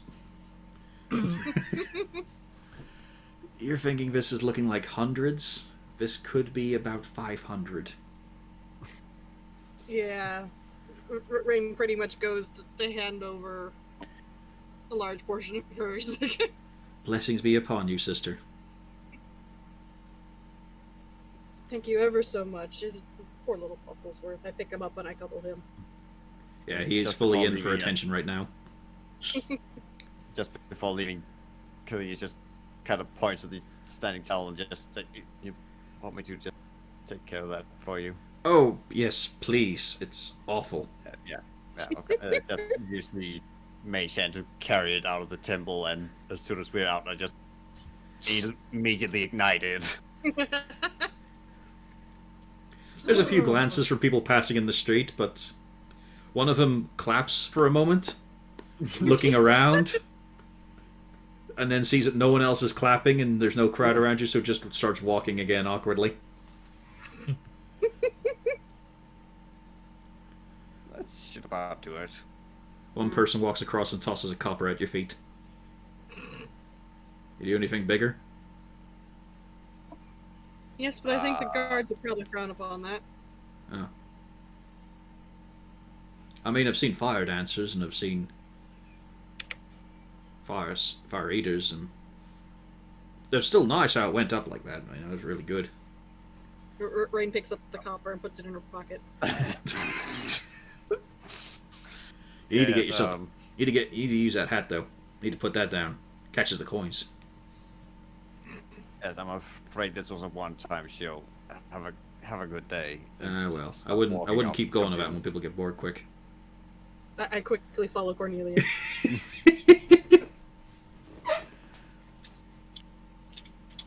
And now, before we close the session, we get to the Thuggle camp. It is, as always, mayhem there, apart from when they close. When they close, it just steams and sizzles. But it's in full swing this morning as always. There is a golem.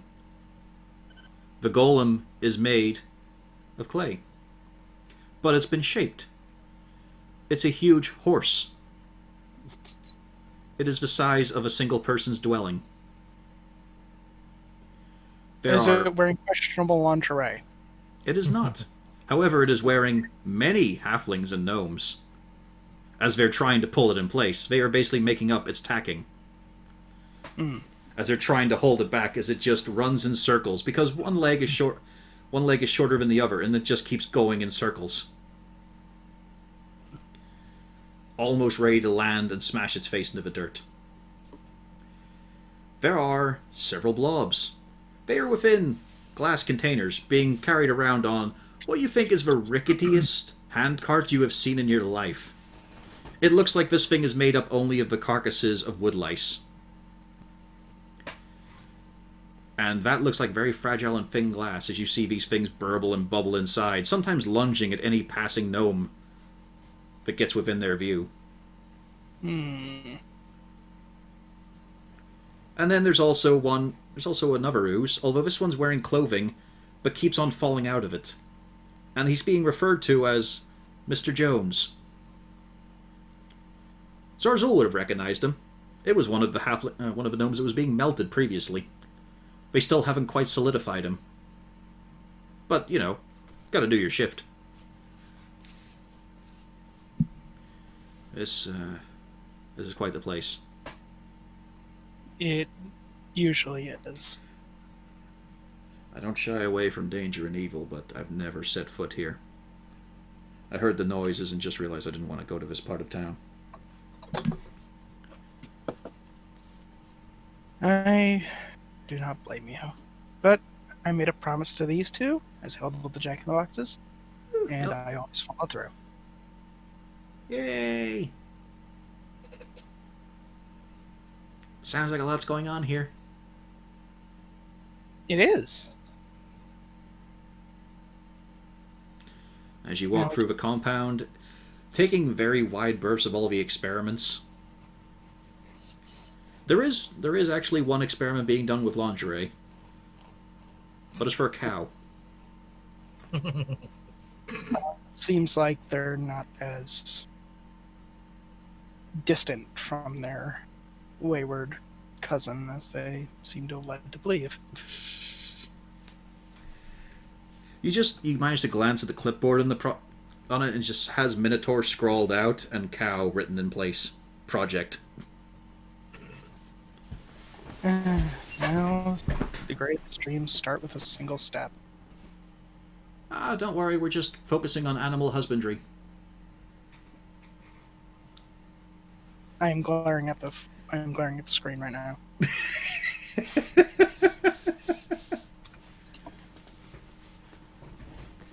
And then you finally come to the counter where there is a semi-respectable looking gnome pacing back and forth on the counter, using this rickety batch of notes. Like, it's all been stiffened into solid planks of wood and burned in, and just great iron rings holding it all together as he flicks through it. Hello, hello, customers, I see. What can I be doing for you? Actually, I've made a promise to my two friends here, as I set the Jack-in-the-Boxes down, that perhaps a good home could be found for them. Oh. Don't usually do hand-ins. Do you know the provenance? The toy maker. Oh. It's a very lovely thing. I can see there's good craftsmanship here. I will need you to take it from the property.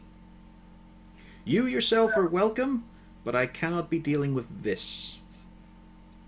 Oh.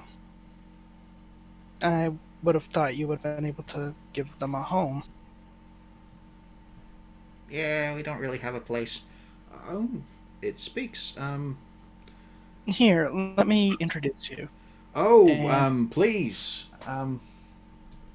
Let's at least do it out of... Come on. And you were the first person to get let inside. It is basically like a Willy Wonka's laboratory at all times. But you were led through all of that fun, all of the mechanical things, and you were led into a dusty storeroom. Although you can also see someone throwing dust around by hand over things that are moving quite a lot underneath tarpaulin, and then once the dust is on them, they settle. Alright, so... You're not from here. No. Okay. Toy maker? Big deal. Really cool guy. Absolutely fantastic. Favorite of my granddad.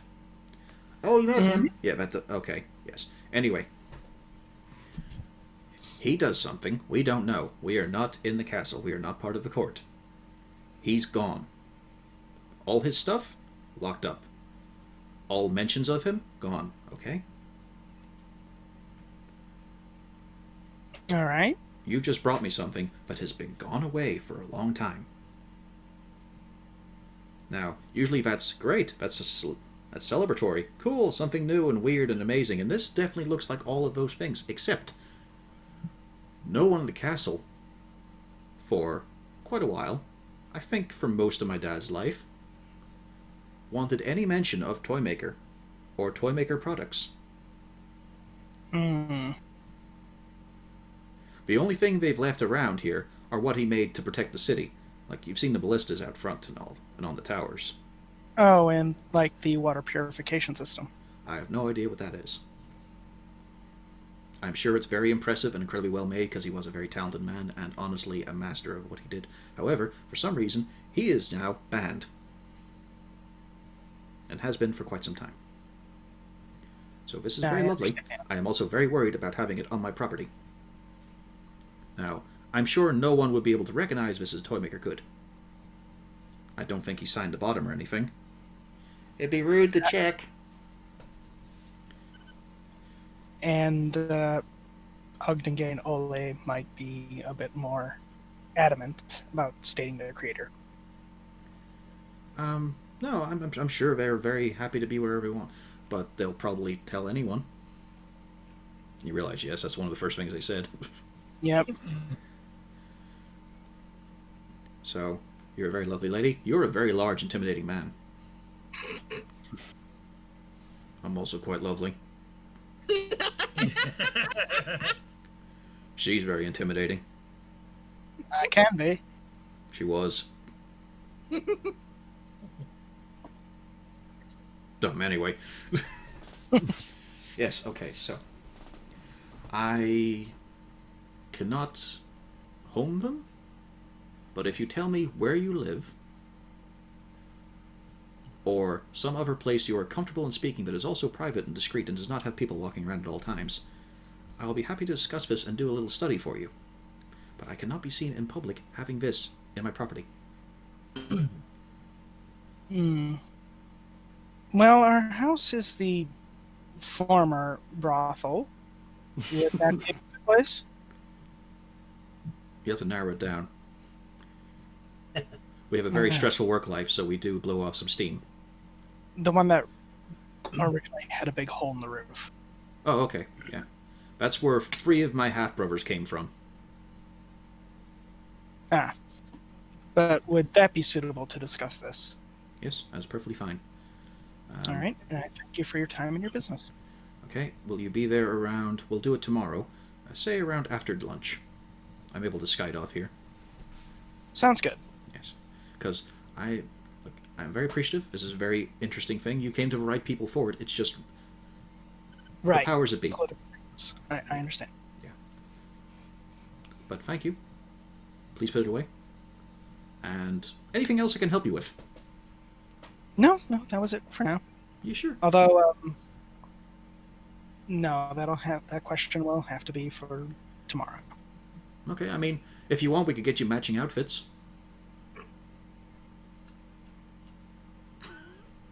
Oh, no, I don't mean like that. No, the same style. Yes, I was questioning whether in style. Yes, the same style. We do have some wares we were making for Jarrett that the buyer fell through on. And I believe that is duration, at least. I've seen a few of the fancier types come and go in this sort of thing. I look to congrats. Not really? Another time, maybe. I'm a bit used to the simple things in life. Understandable. I'm only getting used to that now. Lucky. Okay. So, I could also do you a nice weapon. I hold up my whip. I have one, Oh. thank you very much. That is terrifying. Did you Thank pull you. that out of something? No, it was crafted for me. That is quite the work they did. May I... Could you just dangle it a little bit closer, please? Not at Certainly. speed. Not at speed. Yes, that is... staggering. Striking, I think, is one of the words that you'll be using for it. Mm-hmm. Okay, I have something else to talk about you with next time. Wonderful. Okay, so I'm going to get back to work. You have a lovely day. And I'm also going to have to think about what we'll be doing tomorrow. It was terrifying to meet whatever these guys are. They're talking boxes, very lovely. I'm kind of cuter on the inside. He definitely is. I definitely am. He is. Okay, so have a good day. Take care. You too. Mm-hmm. And don't show it to any other people at all. Of course. Good, good. And as you're walking away, you hear the unscrew of a hip flask lid. And on that note, we're going to end the session here, because we are at... Yeah, we're at 3 hours 20. Yeah. And we covered a lot of good ground today, but yes, we're going to be mingling a little bit of plot, but also some downtime usage, some chance to put your feet up and not be going out into battle maps, getting your hit points removed. You know, depending on how Cornelius handles things. We're all okay with next week? Yeah. Mm-hmm. Excellent. So I'll hit the button that says we stop streaming.